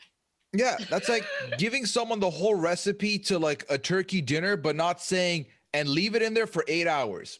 Like, what? I'm not going to cook it right then. Like, you got to give me, like, you got to give that last piece. I felt like everything, I was okay with this information coming out had they said, Gemma had no choice, okay? Gemma literally had no choice. We made her do this. If you're going to tell them everything. So, because that honestly is part of what I think causes a big wave in the house, which was, for all intents and purposes, production not giving this bit of information out really caused a ripple effect. Oh yeah, in my mind, the Circle just committed like a cardinal sin of reality TV. Can you, in any corner of your brain, imagine like a Big Brother or Survivor just throwing their contestants or one of their contestants under the bus in this manner? You just can't, because well, a little bit, kind of. Wouldn't put it past Big Brother, but it's just remarkable. It's absolutely remarkable, and I think it's just maybe a sign. Like, this is only the third season of The Circle. It's still in its relative infancy. It's still really working some stuff out, because how they handled this, or how they handled the reveal of this twist, was just god-awful. Yeah. Well, I think they're just trying to make for good television, which it does. But I just felt bad for him, because like he really couldn't do anything about, like, maybe with the time factor and all that stuff with how he played trying to get Billy out. And then he was probably like, okay, Billy's out. Damn it, he's not a catfish. Because like if he was a catfish, everything would be all dandy. Nobody would be that mad at him. But he's not a catfish, he's a real person, so he just looks like a big jerk now. And then production goes and like throws him underneath the bus and doesn't even give the full story about this. So it's like he really is climbing himself out of this mess, and the players are not really seeing where he was coming from here. Like, they're not letting him have it. So not a good position for him. Like, here's the thing too, if the discussion is, well, they have to say it because Gemma has safety, the twist for the next rating is only the bottom two get revealed and they're in contention. Just don't put Gemma in the bottom two and no one's the wiser. You know what I mean? Like, I know that the ratings will count for something, but like, don't count the Gemma ratings secretly. Like, you can also do that. I feel like there was an opportunity to not disclose if they wanted to. They didn't do that, but then they didn't fully disclose, which is my issue. Just give them everything if you're going to give them everything. Yeah. So Gemma is immune from the next blocking, which is definitely at least something, right? And Andy's just like, what have I done? This is what I'm really enjoying about Andy, is that he is the guy, the last thing he wants to be on TV is the guy that got duped, and he is consistently getting duped. And I'm really enjoying that about Andy. But Felix feels like this has gone against the moral compass of the game, and calls Gemma out on her integrity. And it's like, excuse me? Exactly. What? Like, why is she being so self-righteous about like not being completely morally like sound here when she's being a catfish? Yeah, she's lying. A catfish. You are currently stringing along a like 21-year-old woman in a fake relationship 24-year-old woman in a fake relationship, and you're concerned about the integrity of a person who went along with the twist of the game? Wild. And the craziest thing for me is that I don't think this is like a gameplay move for Natalia/Felix. I think this is genuinely what she feels. And I'm wondering, like, what? I don't understand. You are clearly deceiving people, and then you get all high and mighty about your integrity and how you have to be true to your word. What? Yeah. What? And it would be one thing if it was just in the circle, but no. To us, by herself, she says this is bad. This isn't like, what did she want Gemma to do? Be like, well, couldn't possibly try to get somebody else eliminated. I'll just take the L on this one, guys. Bye. I leave now. Yeah, I think what I'm noticing with Felix is that unlike the other fishes, when it comes to being a catfish, like we see Saeed or Hashu preface, like Saeed would think blank. We see James say, Gemma would think blank. I don't get that with Natalia. Natalia is like, I don't like this. Period. Like, this isn't like Felix wouldn't enjoy this because Felix is a paratrooper and is a man of honor. Like, there's no preface to that. That's like, you're just telling us you don't mess with this, which is then insanely hypocritical considering what you are doing to a person in the circle right now. Yeah, she's being herself. Yeah. What a hypocrite. What is Twitter saying about her? Because like that moment, I was so enraged by like just like not seeing that he was doing something within the parameters of the game, as is she, and I was just kind of like, I want Felix gone now. Like I'm not standing Felix at all. I'm like, I don't really like his position here, and so I'm wondering if Twitter is into her anymore, or if it's over. Did she lose what I've seen, the whole like Felix Natalia thing has kind of been overwhelmed by the tsunami of hate that Manriqua's been getting. So I haven't seen much about it, but I can't imagine it's been very good. She's like the villain sidekick at this point, right? Yeah. So I searched it up on Twitter, #TheCircle Felix. Mostly, overwhelmingly, I think there's like, it's mostly Manriqa hate, but everyone's rooting for Felix to make it to the end because they want the Dan and Kate of it all. They want the Dan and Kate reveal. So I think Felix is getting rooted for just to get to the end for that reveal, which, to be honest, I need in my veins. I need it bad. I need that to happen, but that's for a whole other reason that we haven't even touched yet. So we'll get there. So Felix calls out Gemma in the public chat. Vithin is like, that was brave but stupid. And Gemma defends herself. And this is, again, a funny situation where, like, Manriqa and Tally have completely opposite reactions, where Manriqua's like, oh, screw her. And Tally's like, oh, poor Gemma. And the Circle siblings are then going to apologize to Vithin for taking out his buddy. Felix and Dot are going to make a little new person alliance. That's going to be important. We get the more Geezer Gals chat with Manriqa and Tally continuing to have completely opposite reactions to Gemma, which is just never not funny to me. And then Saeed chats with Manriqa about Felix, and she says that, look, if you don't approve, if you don't think Felix is good for me, then I'll drop him. And he's like, oh, I have the power. I have the power to block Felix. But I'm going to lay down my power. I'm not going to use it. And it was really, for me, I was like, sorry, Ashu, you didn't really have that power. It wouldn't have worked. No. But this is funny stuff. The interrogation. Are you a virgin? How tall are you? All great stuff here from Hashu. Yeah. Again, Hashu knows how to bring comedy to any situation, and that's one of the many reasons why I love him. I think he's genuinely, here's the problem, is that I think a lot of them just think like Saeed just doesn't seem like he would be in here. I think that's mostly it, because he really is playing the role of like the uncle with the dirty jokes really well. He just is.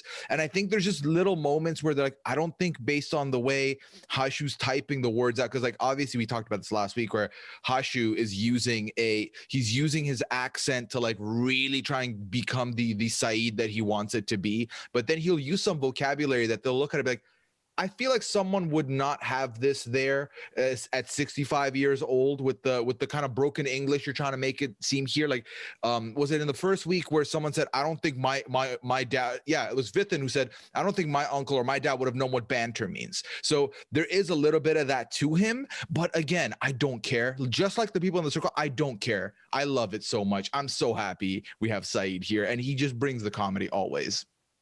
Yeah. So we're then going to get to some limericks. And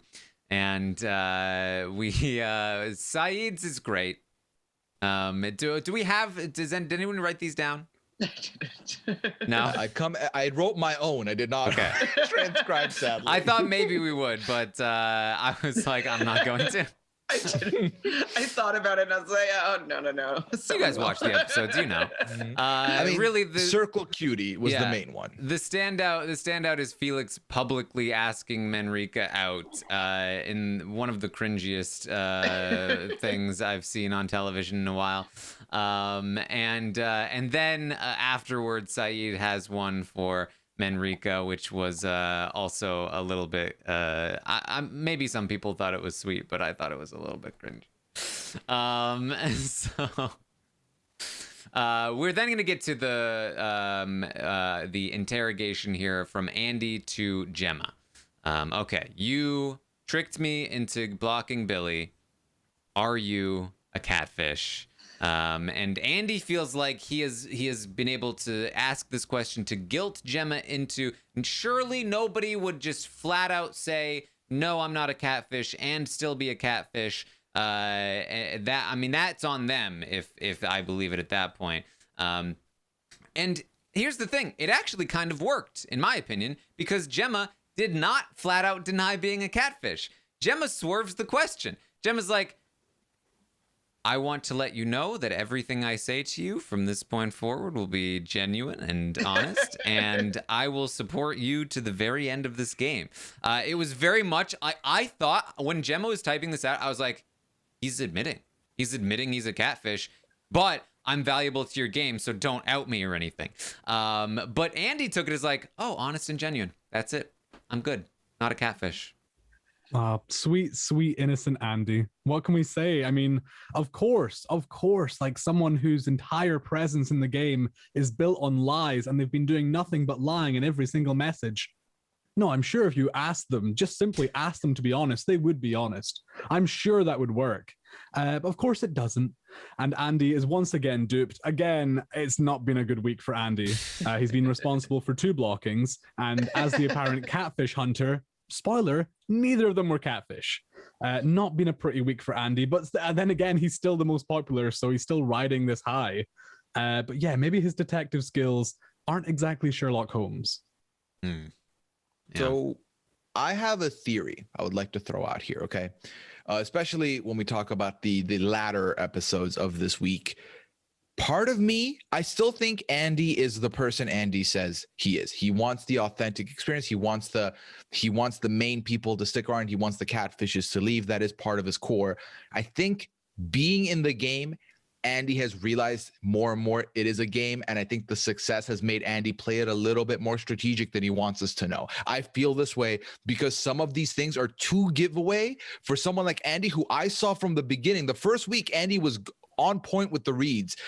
They're getting murky here, and I think Andy knows. I think Andy knows and is playing to Andy's strength to further himself. I mean, we'll talk about the next move that Andy makes in this game, but there are parts of me that just feels like I love Andy. I've been enjoying Andy. Andy, you know what you're doing, Andy. Come on now. Come on. You're not this foolish. No way. There's no way. I've definitely had that thought. You know, the way that it's a huge commitment to the role if he is trying to play the audience. But I would not be overly surprised if you were correct, but I would also not be surprised if this is Andy also just genuinely being duped over and over. And honestly, I'd probably lean toward that more so than the idea that he is trying to dupe us, so to speak. But I don't think it's out of the realm of possibility at all. I think that happens a lot on this show, that people come in with the attitude of being self-righteous and then they're not able to drop it, even though like on the inside they've dropped it, but on the outside I've already committed. I can't be a hypocrite, so they can't like just come out and be like, you know what, I've changed my mind.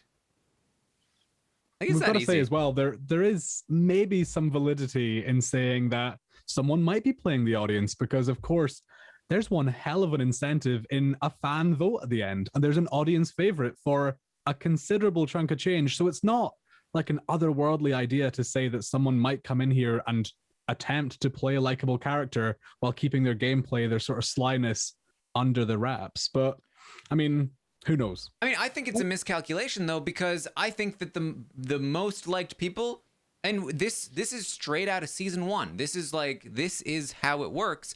The most liked people are the ones that are like, I don't care if it's a catfish or not, because the audience is coming to love the catfish and the real people. And anybody that judges either one is gonna take a hit. If you are accepting of all of the audience favorites and you're saying that like, hey, I like this person even if they are a catfish, then you are opening yourself up to the most amount of people to like you, I think.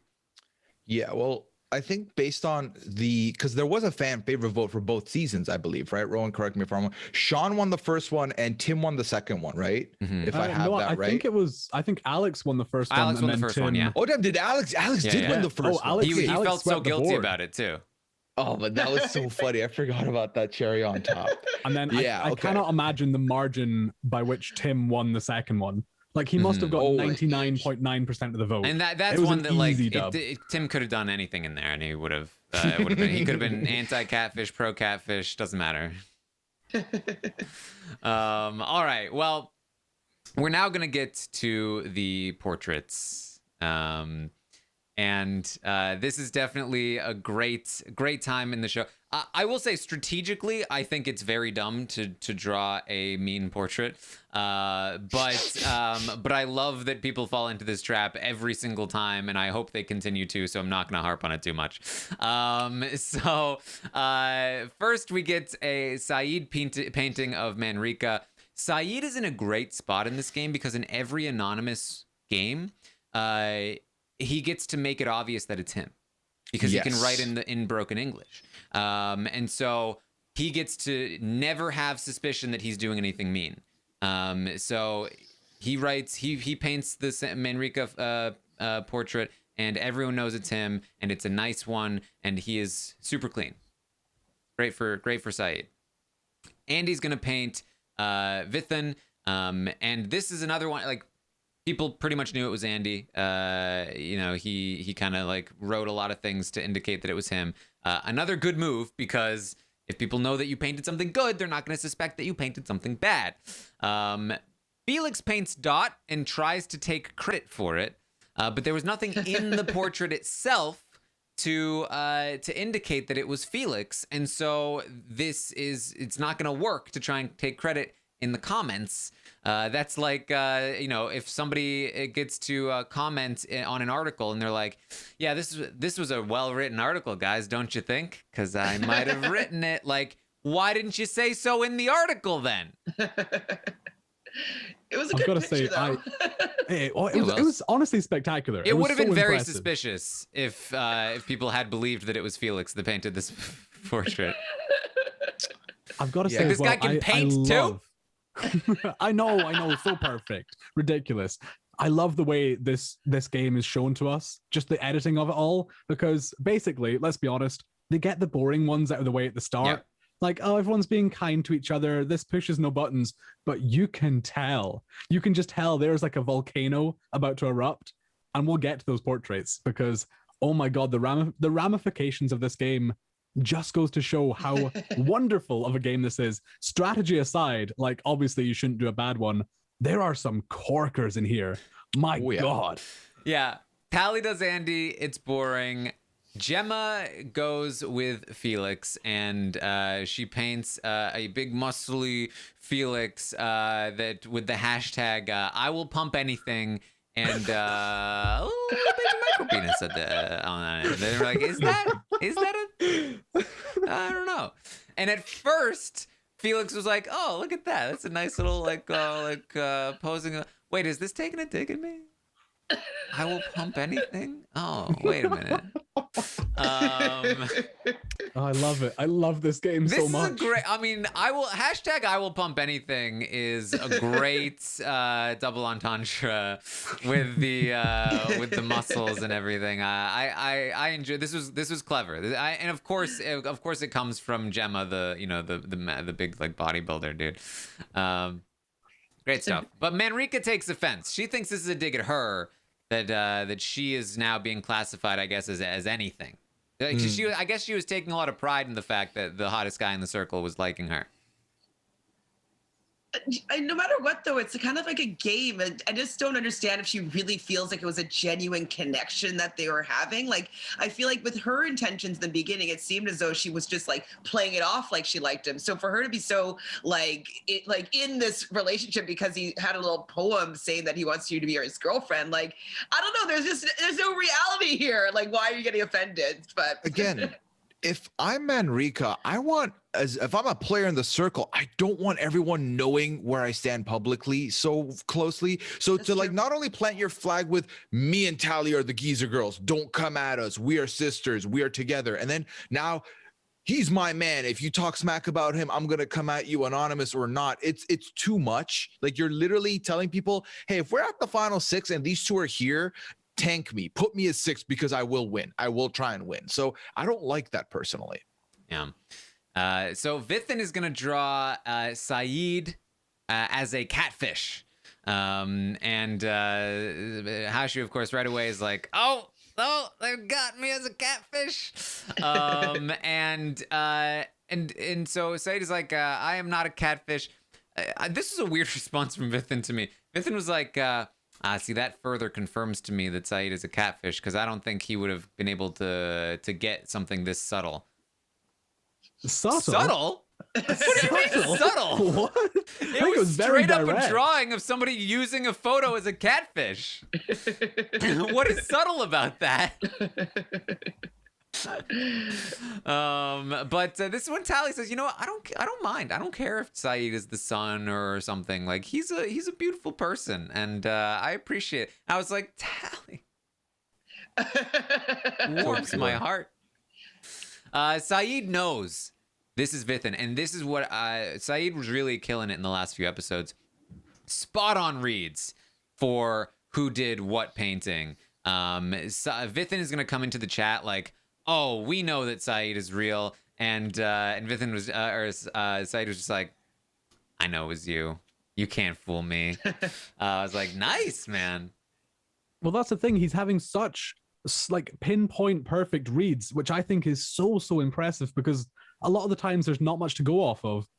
But unfortunately, I don't think a lot of the other players are really listening to him, because he's obviously got this appearance as a sort of wacky, crazy, zany 60-something-year-old uncle who could come out with anything and no one's really going to take it seriously. So he's playing like, if Andy thinks he's the like detective or Sherlock, no, step aside, Andy. Hashu's killing it. Saeed is doing a wonderful job, but just no one's really taking him seriously enough to give it credit. Yeah. Dot is going to draw Tally. I thought this was a huge mistake from Dot, because there was very clearly not a Dot-like painting other than maybe the one that Felix did of Dot, which unfortunately obviously can't be Dot. So everyone knows that Dot made a mean painting, like 100%, right? Which is so out of character for the character that Dot is being portrayed as. So I thought this was a huge mistake. But Dot does Tally. She calls her fishy, and it's like it's a clown face portrait painting. It's very cruel.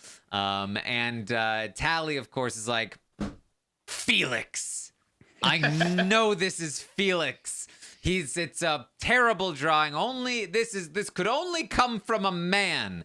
And to be fair, she's correct. It did come from a man. But just not the man she was thinking. Yeah, I mean, I was talking about this with Liana today. Like, my other qualm with having Dot be your catfish profile is I feel like we are the generation who at 80 are gonna know some of these #CF. I'm sorry, no 85-year-old right now will do #CF. That is not a thing. So obviously this is good if you believe truly that you're gonna be anonymous and fly under the radar completely. But the big problem here, well, Tally being focused on Felix, that's fine. The big problem here is Blue Tally literally just went through a whole thing where she just proved herself to be innocent and proved herself to not be a catfish. So for you to go in on this literally puts you in a short list of it's either you or it's Felix who did this, because everyone else knows the true Tally is here. So they're not going to be judging her like this. This is a mistake big time.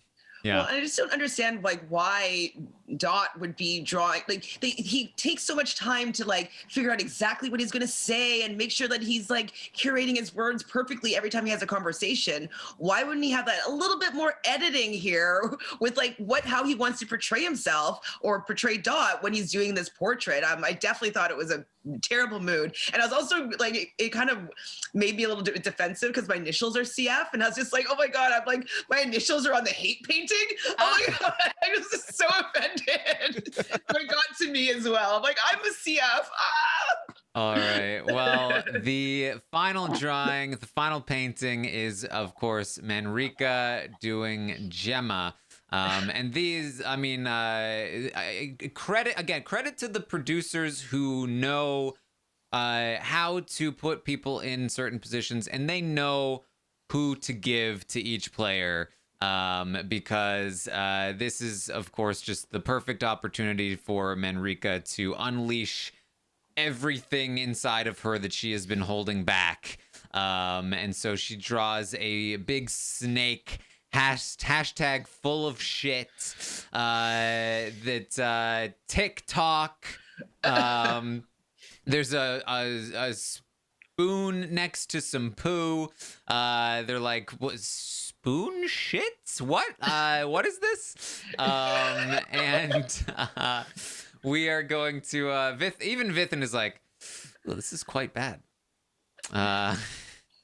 This is a bad one. And this is a classic error in judgment where you think that being very mean to somebody will let like I'm going to bully somebody and then everyone else is going to jump in and bully them too, and it's going to make us all very popular and everyone hate this person that I'm being mean to. In reality, everyone just feels bad for the person that you just went way over the top to. Like, you just gave them a second life in this game. Everyone now feels bad for Gemma. I felt bad for Gemma. Yeah. I felt bad for James. Like what, this poor guy. He's getting he thinks he's friends with Manriqua. Yeah. I mean, nothing quite gives you good opportunity than literally being on the brink of being removed, having your game ousted by production, and then getting the big sympathy card by being called a two-headed snake that feeds people shit and is full of it too. So it's a lot of that's layers why the to spoon this. was there. Yes, yes. Get it. I got it. Spoon shit. So like all of this is just good for James, but then it obviously it feels, but anyone sees this, they're like, this is awkward, especially if half of the circle is lovey-dovey, half of the circle is of the Andy school of thought of, why is everyone mean in anonymous mode? How about we don't do that? So this is only going to help Gemma in the ratings, in my opinion. So you're making a big mistake by doing this. Yeah, because the next time they do ratings and can include Gemma, like rating Gemma low feels like a cosign to the mean painting. Like I am with whoever made the mean painting, so it will feel dirtier. It will feel harder. I think any kind of compassionate person would feel like a draw to rate Gemma a little bit higher just to kind of counteract, just kind of feel like I'm not with them. and that's not what you want to do if you want to have other people not trust a person. It's just it's so strange as well, yeah. because Gemma was like floating away on her own. She was just in an ocean, just isolated from everybody else. And then through a weird sort of game, which I love, it's got its flaws, but I love portrait mode. Through this weird sort of game, who throws her a life ring? It's Manriqua.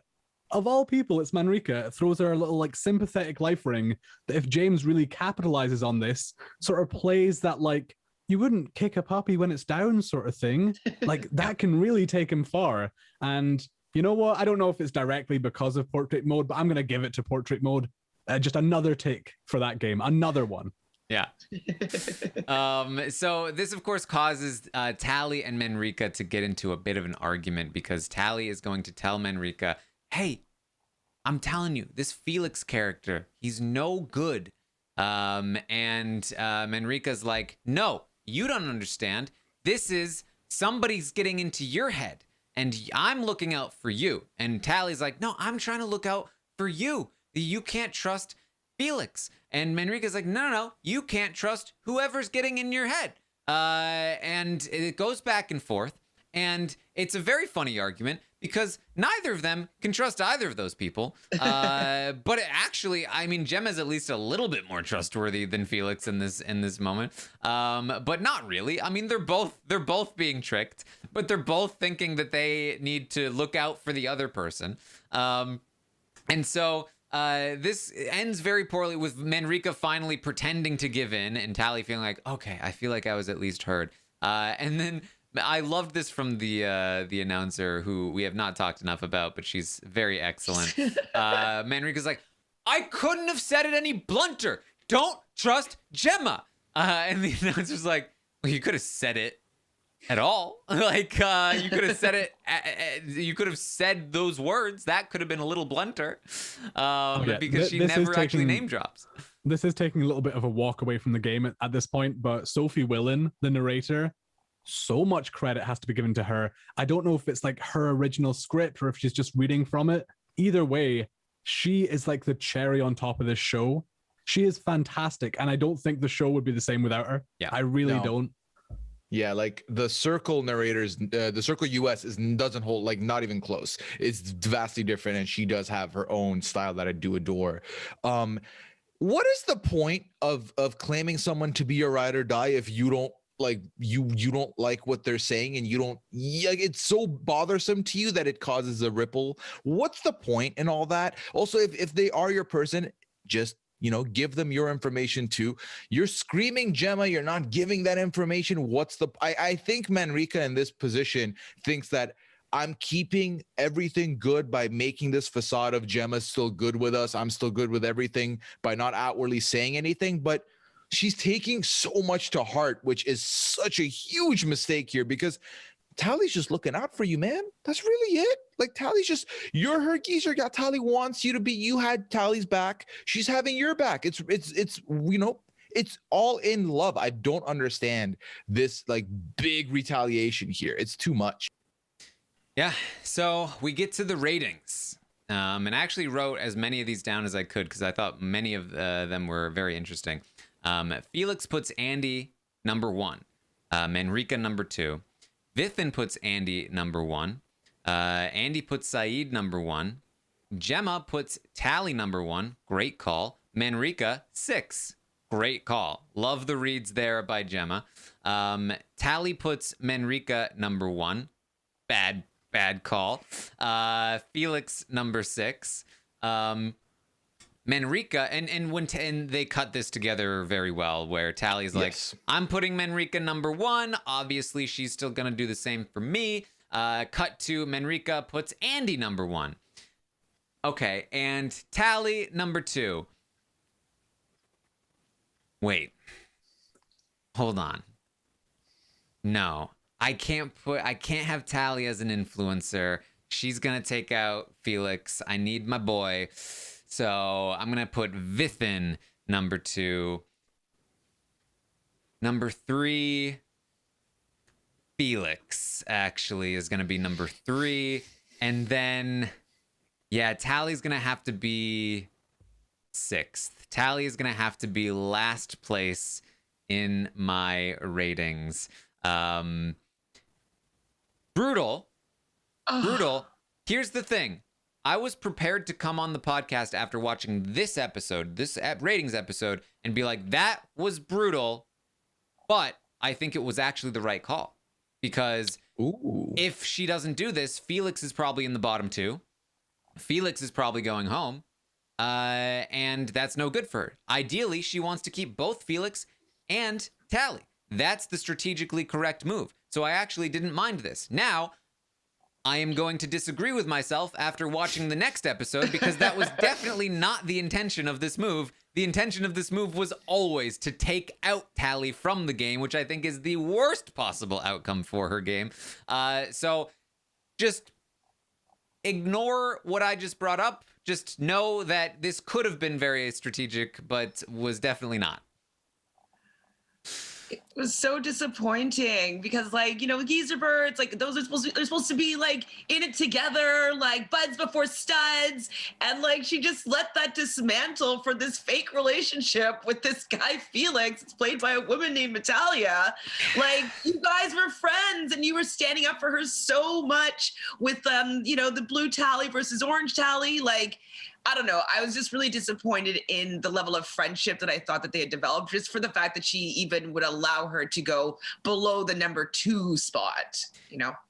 I think a good rule of thumb is if you have a conflict of interest in 2 allies that you think will go after each other, never put them below 4th place. Like, middle them at best. Do not tank them like that, because if they're like, this has happened a couple times now where it's like, all right, the circle has decided that the rankings are going to be literal and the bottom people are going to be the only ones in contention. You don't want that. So I think at best you middle them. I think if you're someone like Manriqua, and if she was playing this effectively, she should realize that the sympathy, I think this is the big problem. I think this episode really highlights it for Manriqua. She has not recognized, she's clearly strategic, but she has not recognized how important the sympathy card can be in this game. If Manriqua loses her bow, fly, use that, stew it up, you know, cry, and everyone will be like, oh my God, Manriqua, I'm so sorry. Like, you know, you're safe, you're fine. That's like worst case scenario. That's if you lose someone, you still have a lot to gain. So by turning a blind eye to the sympathy and doing this, this is where the roller coaster begins for Manriqua. Yeah, and talk about tanking audience perception here. Like, the worst, I've said this many times, but the worst place you could possibly be in a competition reality show is both disloyal and stupid. Like, to betray an ally is a tough thing to manage well for your image. You betray an ally, but it was the right move for you. Great. You're loyal to an ally, but it was a dumb move for you. Okay, you're dumb, but you're loyal. To betray an ally and it's the absolute wrong move for you is the worst place to be, especially when it's so clear that your motivations are very bad and personal. And then on top of that, even the personal motivations are wrong and dumb because she's being catfished. I've never seen such a perfect storm of bad image than Manriqua in these last couple of episodes. It's truly astonishing to me. But here we are. Here we are. This is a thing you see in real life where, you know, it's like, oh, I found out that my best friend's partner is cheating on them. Do I tell them? A lot of people will tell you don't be the person to tell them because you will now be implicated. They will have heartbreak and they will blame that on you. They will blame that on you and they will resent you for doing it to them and ending what was a fairy tale for them. And I think this is where that starts happening, where Tally, from the kindness of her heart, Manriqua went to bat for her for the whole first week, is returning the favor here and is getting punished for it. And it is brutal to watch someone like Tally get hit with this. Like you wouldn't believe. Like, I'm telling you, I wanted Orange Tally to stay last week. My heart shattered to 17,000 pieces at episode 9. It really did. Yeah. So Saeed is going to, Dot puts Felix at number 2. Tally's at 6 for Dot. Saeed puts Tally 3, Vithin 5. Vithin puts Saeed number 4, Dot number 6. So Saeed and Vithin kind of onto each other. Dot was anti-Tally. Obviously, Felix up there for Dot, just to give you a little bit of a sense there. We get some new profile pictures. Just to briefly go over some of these choices. Felix goes topless, which to me was like just doubling down on the seduce Manriqua and screw everyone else and how they feel.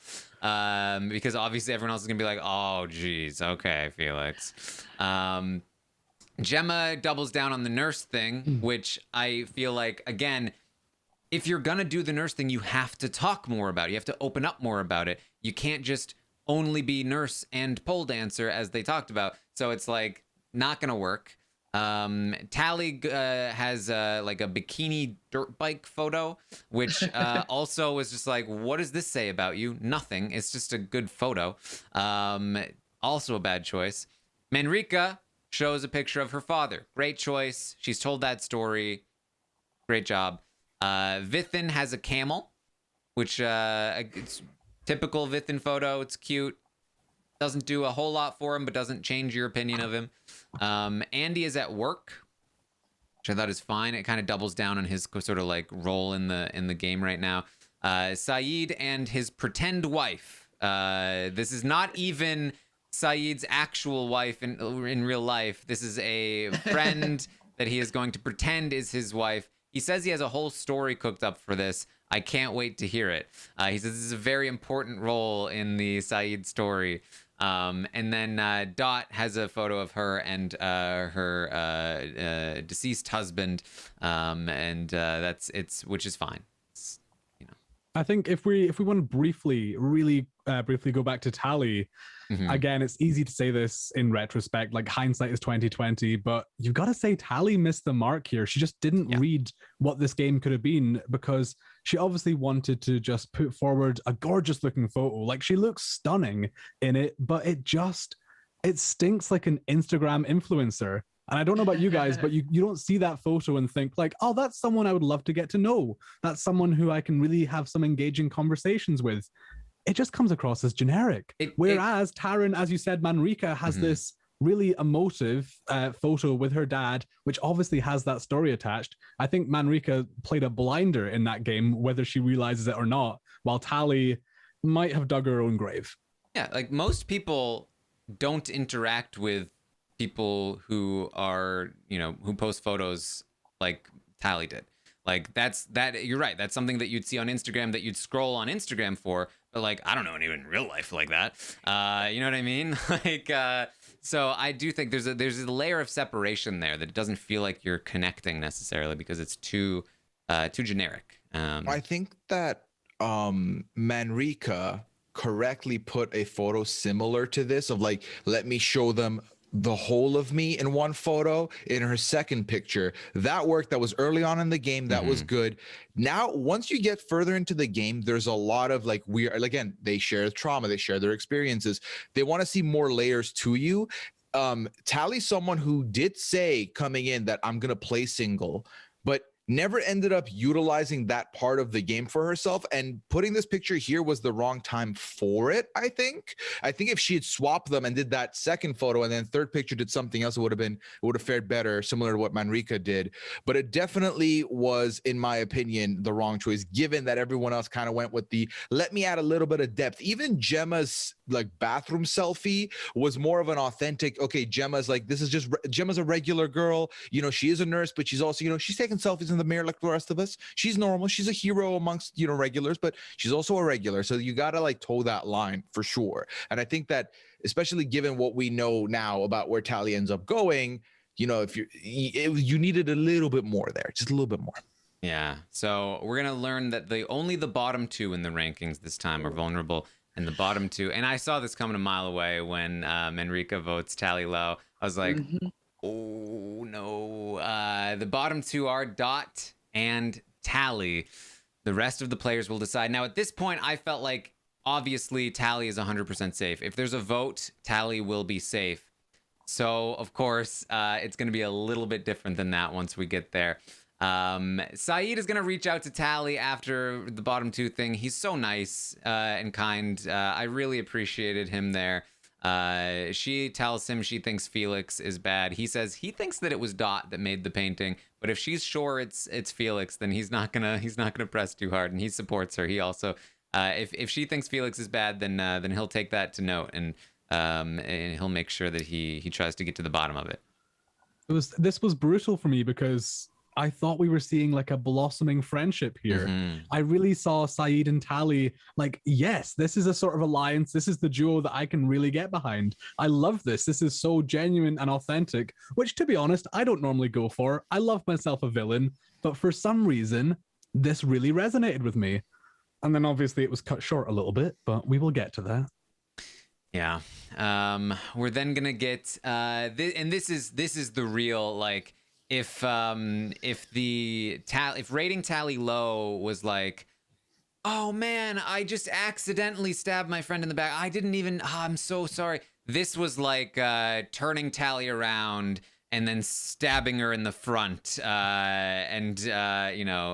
this was the red wedding of their relationship, as Manriqua goes to Andy and says, I've been having some doubts about Tally.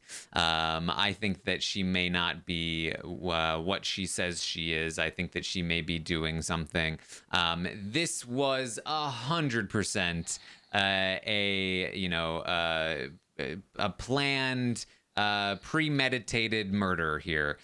She knew exactly what she was doing, Chantal. Really? Oh, absolutely. I felt it was just guilt, and she didn't know what to do. I don't know. I don't know. Is she really that calculated? Because Tally is just like a little innocent little puppy that's like really likes Manriqua, and like she already had somebody that was trying to clone her. Like I just feel like she's just been so just like trying to stay in it, that this kill it's not satisfying at all, because like she really trusts Manriqua so much. And so I don't know. I can't believe that it was a targeted hit. Like for me, it's that she went to Andy about this Tally situation and then voted for Andy to become the blocker. Like, I don't think she knows exactly who she needs to vote for to make sure Tally stays. She wanted Tally gone. And I think she came to Andy to set this up, knowing that she was a far more successful assassin than Gemma was, because she made this happen, Pooya. I mean, let's keep it 100 here. If you are voting for the blocker and Tally is your ride or die, you don't then utter the words of, I'm going to pick someone who's not involved with either party and pick a middle person. I'm going to vote for Andy. No, you pick the person you know will save that person. Especially, this isn't like she wasn't in a position where she's like, do I pick Felix or do I pick You're picking the 85-year-old person who you're not that close with, or you're picking Tally. Who do you want to stay? The answer should be easy. So for me, I also believe that she goofed until this vote happened. That's when I realized, no. You were doing this from the start, and they're letting us see it this way. It was insane. I honestly, truly still do not understand why. I don't know if this is maybe the sympathy card going to be coming in, but it just does not add up to me. It just feels like someone who has too much good going on for them, to the point where they've now shot themselves in the foot, I feel like. Yeah. To say, I want somebody impartial, like Andy, not somebody that will definitely keep Tally. And on top of that, Andy was not impartial because you partialed him, right?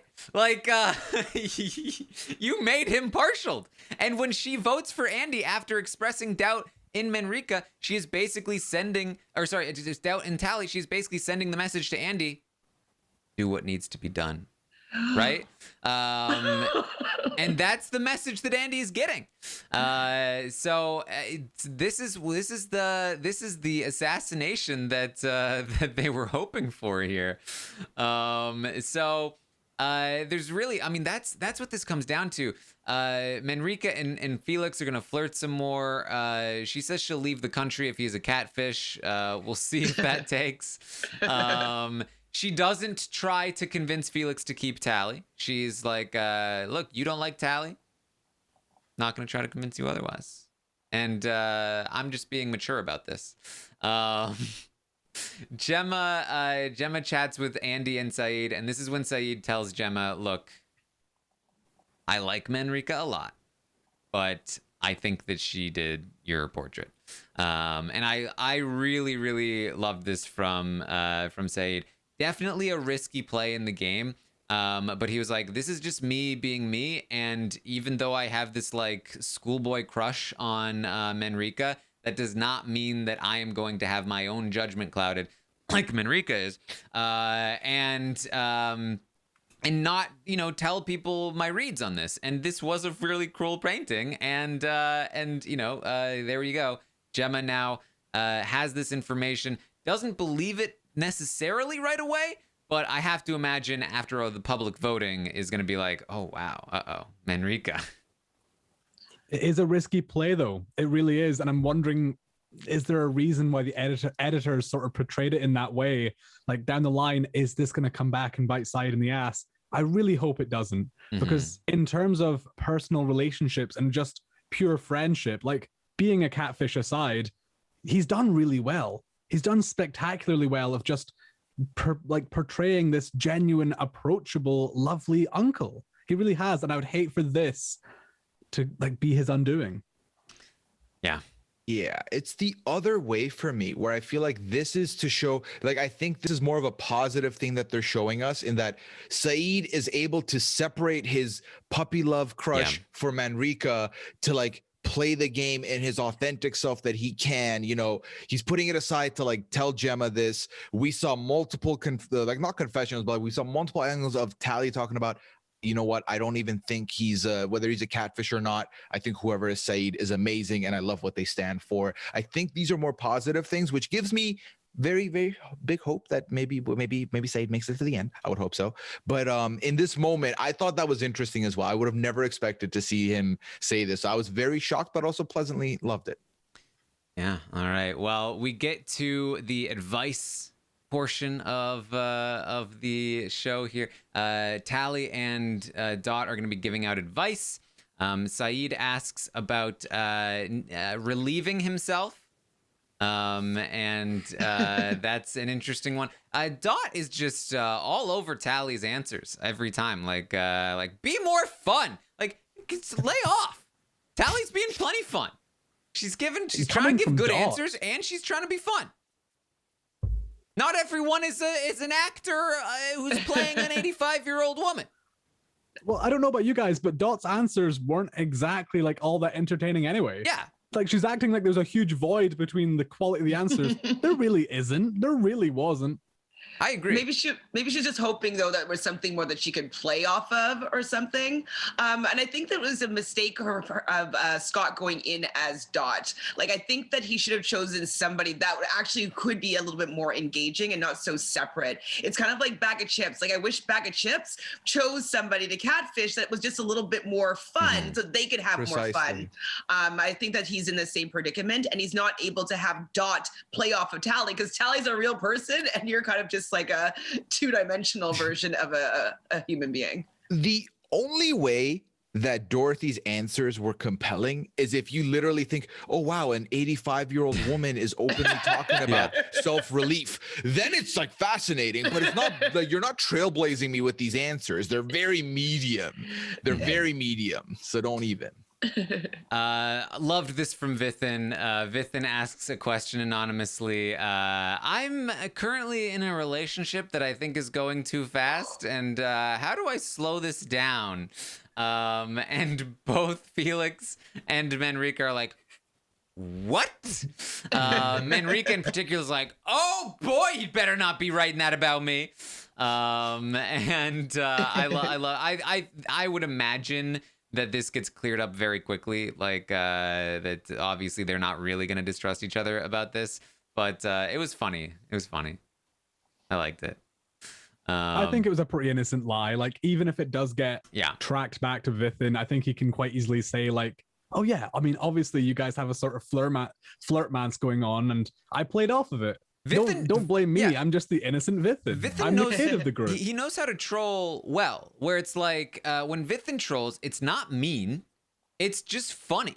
And it's just like, oh, is Saeed a catfish? That's not mean. That's just like, ooh, is he a catfish? When he's like pretending to be one of the people in this relationship, like that's funny. It's not overly. It's nobody's gonna feel like, oh, we feel so bad for poor Manriqua and Felix that people are poking fun at them. This is exactly, I think, the right way to go about it. Emma's gonna show up. And it's time for another public vote. They're going to vote for a blocker, an individual, to choose between Tally and Dot. And this almost went the way of Saffron, but Yep. in a very different way. Because let me just tell you how this... So, Vithin votes Andy. Makes sense. Saeed goes Gemma, because Saeed knows that Gemma will protect Tally. And I thought that while that was, I think it's sending a message on one hand, which is good, but on the other hand, nobody else is voting for Gemma. So that's a little risky. Gemma votes Manriqua. And it's like, okay, well, that obviously makes sense given what Gemma knows right now. Andy votes Saeed. Felix votes Saeed. And Manriqua votes Andy. So it's a tie. And Gemma immediately is like, why is Manriqua voting Andy and not Saeed or anybody? Like, what is happening here? We go to a revote. Felix votes Andy this time. Saeed goes Gemma. Andy votes Felix. Manriqua votes for Andy. Gemma and Vithin both vote Saeed. So it's another tie. And I'm just like, what are you guys? You can see the other votes. What are you doing? So we go to a third and final vote where Manriqua goes Andy, Gemma goes with Vithin. Why Vithin? Gemma, what are you thinking? Saeed goes Gemma, Andy goes Felix, Felix goes Andy, and Vithin goes Andy, which makes Andy the blocker. And at this point, I'm like, wow, tally's done. This is it. Because Andy, when Andy decides to vote Felix, you know exactly where he's going to go as the blocker. And I mean, poor Tally is there just like, yes, Andy. Wait, why would Andy go Felix? Oh, but yes, Andy. I'm like, no, Andy. No. So in trying to figure this out, do I think, because the biggest thing is obviously you have to pick the right person to back if you're trying to get your outcome to happen. So Saeed has a clear outcome of, I want Tally to stay. I think backing Gemma was the biggest mistake because Saeed's vote can carry weight. I think some people might be like, ooh, I want to go where Saeed's going because I trust his instinct. I've liked what he's done so far. Saeed, in my opinion, should have voted Manriqua because if this was Manriqua's choice to block, that would have been exciting to me. She couldn't do it that would have been No, and I think that would have been the clear choice because if he goes Manriqua, it's like, okay, Saeed clearly wants Tally saved. That's very obvious. Okay, I'm okay with this. I'm okay with Saeed. Let's go with Manriqua. I think that's the move if he's trying not to be the one nominated. So I think because of the fact that Saeed was also one of the early votes, it just turned everything upside down because there were quite a few people, while we're on the outside looking at me like it's very clear that he wants Gemma because Gemma will save Tally. There was some outrage that Gemma was the one being selected, and that need not happen in a sensitive situation like this. Yeah, if he goes Manriqua, Gemma goes Manriqua, there's two people voting Manriqua every time that can be consistent, and that's a strong case to put it on Manriqua. People trust Manriqua. They like Manriqua. I think easily, Vithin could have gone Manriqua there, to flip, to make it, to stop the ties from happening. Even Andy might have gone, you know what? Manriqua has her own doubts. I don't want to do it. I'll give it to Manriqua. So, and then once it gets into Manriqua's hands, I really don't think that she has it in her to do it herself. I think that she very much wanted this outcome, but she did not want to do it herself. So Andy becomes the blocker, and he does block Tally. And Manriqua's just like, oh my God, I feel like I might be a little bit responsible for that. Oh man, I could cry right now. I'm not, but I could cry right now because I feel like I'm a little bit responsible for that. A lot responsible. Oh my God, it's so heartbreaking because like I really just wanted this friendship to be real. I wanted them to like the geezer girls get to the end and then they see like, oh, Gemma was a catfish and so was Felix, but we're still friends. Like I just wanted that ending. And if I wasn't gonna get that ending, I would have wanted to see Manriqua make the shot and do it herself. That if you know what I mean, if I was gonna get this to happen, so. Yeah. Don't get me wrong. I am delighted that we never have to hear the words uttered again. Hashtag geezer girl or geezer bird. I am delighted that we don't have to deal with that. And I'm actually kind of like sneakily delighted with how it all played out. It wasn't some sort of outside source that took one of them out and we've got this heartbreaking story. It like ruptured from the inside. And that's the sort of most poetic and disastrous way this could have all ended, and I kind of like it just from a TV viewer point of view because this took me by surprise as well. Yes. It's a classic reality TV surprise. But like, do we want to see more Dot? Like, No. Yeah. I've been done with Dot from like the second time we saw Dot. Dot can leave. Yeah. Yeah. I think that ultimately, because like obviously here's the thing, right? With regards, like, and Rowan's talked about this and told us all about it last week. Being the villain in a British reality TV show can be damning. There are tweets. Manriqua's getting death threats over this nonsense. It's a game, right? It's a damn game. Moving forward, speaking game only, I think Manriqua's not in a bad spot here. I do think that there's a little bit of like Saeed's onto Manriqua now, but Manriqua will gain the sympathy of like your geezer girl's out of the house now, and you didn't do the block. Will she get the blood on her hands though? I think is the question, because Andy knows that Manriqua is the one that put some doubts into his mind. I think another question is the cliffhanger of the episode was who is Tally going to go and see? Looked like she was choosing between Manriqua and Andy. If she goes to see Andy and says, I thought like, and he tells her, oh, Manriqua put doubts in my mind. And she goes, what do you mean? Manriqua was my best friend. Like, why would she have any reason to doubt me? Like, I think Andy might start to doubt Manriqua if Andy doubts Manriqua and he blames, he says, well, Manriqua was doubting her. And then it's, well, that Manriqua was doubting her and then voted Andy. Mm-hmm. What a backstabber. Not only that, Saeed already is onto this idea that Manriqua is maybe not quite as sweet as she seems. And Gemma is already starting to get suspicious. I think that this could really harm her in the circle, but I think that could be a good thing because, again, if you're too popular, you might need a hit here and there. So that, I don't know. That's how I'm feeling, Pooya. Yeah, and I agree. And I do think that it's important to note that literally Felix should have had no leg to stand on. And now Felix not only has the undying loyalty of Dot, they're solid too. They've talked about having an alliance from the beginning. Now Manriqua has them as well. That's 3 out of 7. There's a new person coming in. If they can reel in the new person, that's 4 out of 8 right there. And if you're Manriqua, you're still part of the originals, whether there's beef or not. Stuff can get fixed there. Stuff can be okay. I think from the beginning, it's looking like it's going to be a problem, but Manriqua didn't get this much power like by mistake. She's still able to get through this kind of stuff and navigate through this. So I do think that the beginning's going to be hard, but if she navigates that initial stages of betrayal from out the gate here, well, she can have longevity beyond like this and go very far. Maybe I do think there's a big chance we don't see her touch influencer for like a couple rounds here, but that is a great spot to be in. If your long game is to get to the final 6, that is a great spot to be in. And also, if Tally goes and visits Manriqua, I think then when she realizes, oh my God, she's a real person, she was a real friend, I think that she's going to feel obviously very guilty about this, and she might be able to use that information to her advantage with people in the house being like, oh my God, she was real. And I think it would prove her to be real as well. And I think that a lot more will be forgiven for her actions this week. So attempting in my best way to be like a major psychic and just predicting what's going to happen, and then inevitably being hilariously wrong. But I'll put my cards on the table anyway. I think Tally will go and see Manriqua. I don't think Manriqua will own up to sort of anything about getting Tally out. I think Tally's probably learning about this while watching the TV show, which should make for some fun social media, which we might have to check up on.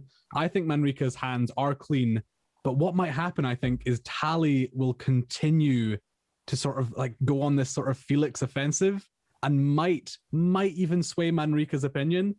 Because that's what I would love to see. I'd love to see that next week we all talk about Manriqua and Felix and how the two lovebirds are now just at warheads with each other. That's what I'd love to see. That's my ideal scenario. Could be interesting. Yeah, I mean, I've got to say, like, I don't really, as many people know from listening to me podcast, I don't really get very emotionally involved in these shows. I don't usually care all that much beyond the strategy.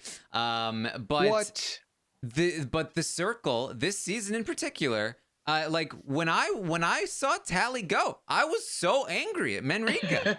I was like, how could you do this, you monster? And I was very upset. And I think that's a credit to the show, that it's really done a good job. It's a credit to Tally. It's a credit to Manriqua. And I would say, just because you feel that way does not mean that you should go spreading hate against Manriqua. There should be no death threats. There should not even be any kind of, you should not be tagging Manriqua. You should not be calling her a bad person. She's a person on a TV show that played on a TV show. That's it. It doesn't have to be any deeper than that. Nobody deserves to be mobbed by the internet like that. Like that is not the correct response. And you have no right to say that no, she does deserve to be mobbed by the internet if you have no idea what kind of impact that can have on you. The UK has had a lot of problems, in particular with mental health of the reality show contestants, and that is largely in part because of how the audience responds to them. So I would hope that no listener of this show would ever do anything like that. But man, this has been a wild ride here in the Circle UK so far. And I can't wait to get started on Monday this time. No episode tomorrow. Yeah, I would love to, at this perfect sort of halfway point, just one quick question before we wrap things up in a lovely little bow. I would love to hear just some, because let's be honest, this is all going to change on Monday anyway, so we're just going to embarrass ourselves. I would love to hear some winner picks for both fan favorite and eventual winner. Now, again, we might not have even met our winner for either category. They could throw in someone incredibly likable on day 18. We have no idea. But at this point, I would love to see where you guys stand. I think Saeed is the fan favorite. I agree. I think he might also be the winner, to be honest, because like I feel that that's kind of the direction that he's going in right now. I can see him taking both of those spots. I'm kind of feeling like I feel like Vithin could win. I feel like he's in that spot right now where it's like he's just liked enough. Can you tell who I think, who I'm putting all my eggs in the basket of? This man right here. He's my great, man, though. Hashu, lovely guy. Honestly, I just think that he's hitting all the cylinders, on all cylinders in every direction you look at it. He's doing a very good job. Like, to me, there's not a bigger compliment in the Circle than you are maybe a catfish, but I don't care. I just don't care that you are, and I love you, and I want to be with, like, have you in the game. So he's got me fooled. He's got me. So there you have it. That's where I would put it. But I think, Taran, Vithin is a great choice. Mm-hmm. Great choice as well. Let me also throw this out there. I might put my number 2 as Manriqua. Manriqua is my number 1, actually. There you go. I'm expecting a big upswing for Manriqua. I can see this narrative. As much as we want that Dan and Kate moment or around that final dinner table of, oh my God, I've been flirting with you. Like, we want that. What I want more is next week for just Manriqua to turn on Felix. Just turn on him in a crazy, satisfying way. That's what I want to see. And then all of a sudden, if she does that, Manriqua's back in the favors of everybody. It's true. So Manriqua right now is my favorite to win. Saeed's fan favorite for me. Yeah. I think so. Yeah. Unless Vithan gets some really big camera time in the next couple of episodes, because he's been a little bit quiet here and there. Saeed's got that wrapped up. All right. Well, that's what we have for you this week. We'll be back next week, 2 p.m. Eastern, to talk about this coming week of The Circle. Should be interesting to see where things go from here. And we'll be there next week talking about how Manriqua is our favorite again and how much we hate Saeed now. Apparently that's how things are going. We're just gonna be flip-flopping every week. But that's where we are. I am also live every morning at 11 a.m. Eastern to update you on what's happening on the Big Brother Canada 9 live feed. Some silly stuff going on there as well. I'm also on Twitch, twitch.tv/Taran Armstrong. If you want to hang out, chat with me, you can find me there. Pooya, what are you up to? Well, people can find me on social media, on Twitter, Instagram, twitch.tv, Pooyaism on all of those. I do stream there. And obviously, Among Us on Sundays has been a very, very fun time. 5 p.m. Eastern. Do come check us out as we play with other podcasters and both enjoy each other's company and resent each other for figuring each other out. On top of that, as far as podcasting goes, I did get to talk with Rob and the great Reem Daly over on the 90 Day Fiancé podcast this past week, which was phenomenal. We're about to finish that show, but Masked Singer is in full swing, and I'm talking about that with Liana Boris, my partner in many things. She has been great, and it has been a great season of the Masked Singer to talk about. And obviously, you can find me sometimes talking to Taran on Friday mornings about the live feed updates on Big Brother. There you go. Chantele, where can people find you? You know, my YouTube channel, Reality Realness with 3 S's, is a great place to find me. I usually go live most days. And then I'm everywhere. You can find me. It's not so hard. All right, Rowan? I've got nothing to promote this time, but I would like to say a huge, huge thank you. I'm new to this whole sort of podcasting world, but the response from the RHAP community has been honestly outstanding. It's been so, so nice. And it just validates my claim that this is like the nicest corner of the internet that anybody could find. Because the internet can be a sort of wild and treacherous place, but RHAP just is such a comforting place. So thank you for every single message, every single tweet of support. I really, really appreciate it. Thank you so much. There you go. All right. Thank you guys so much for being nice. And thank you also for joining us. And we will see you all next time.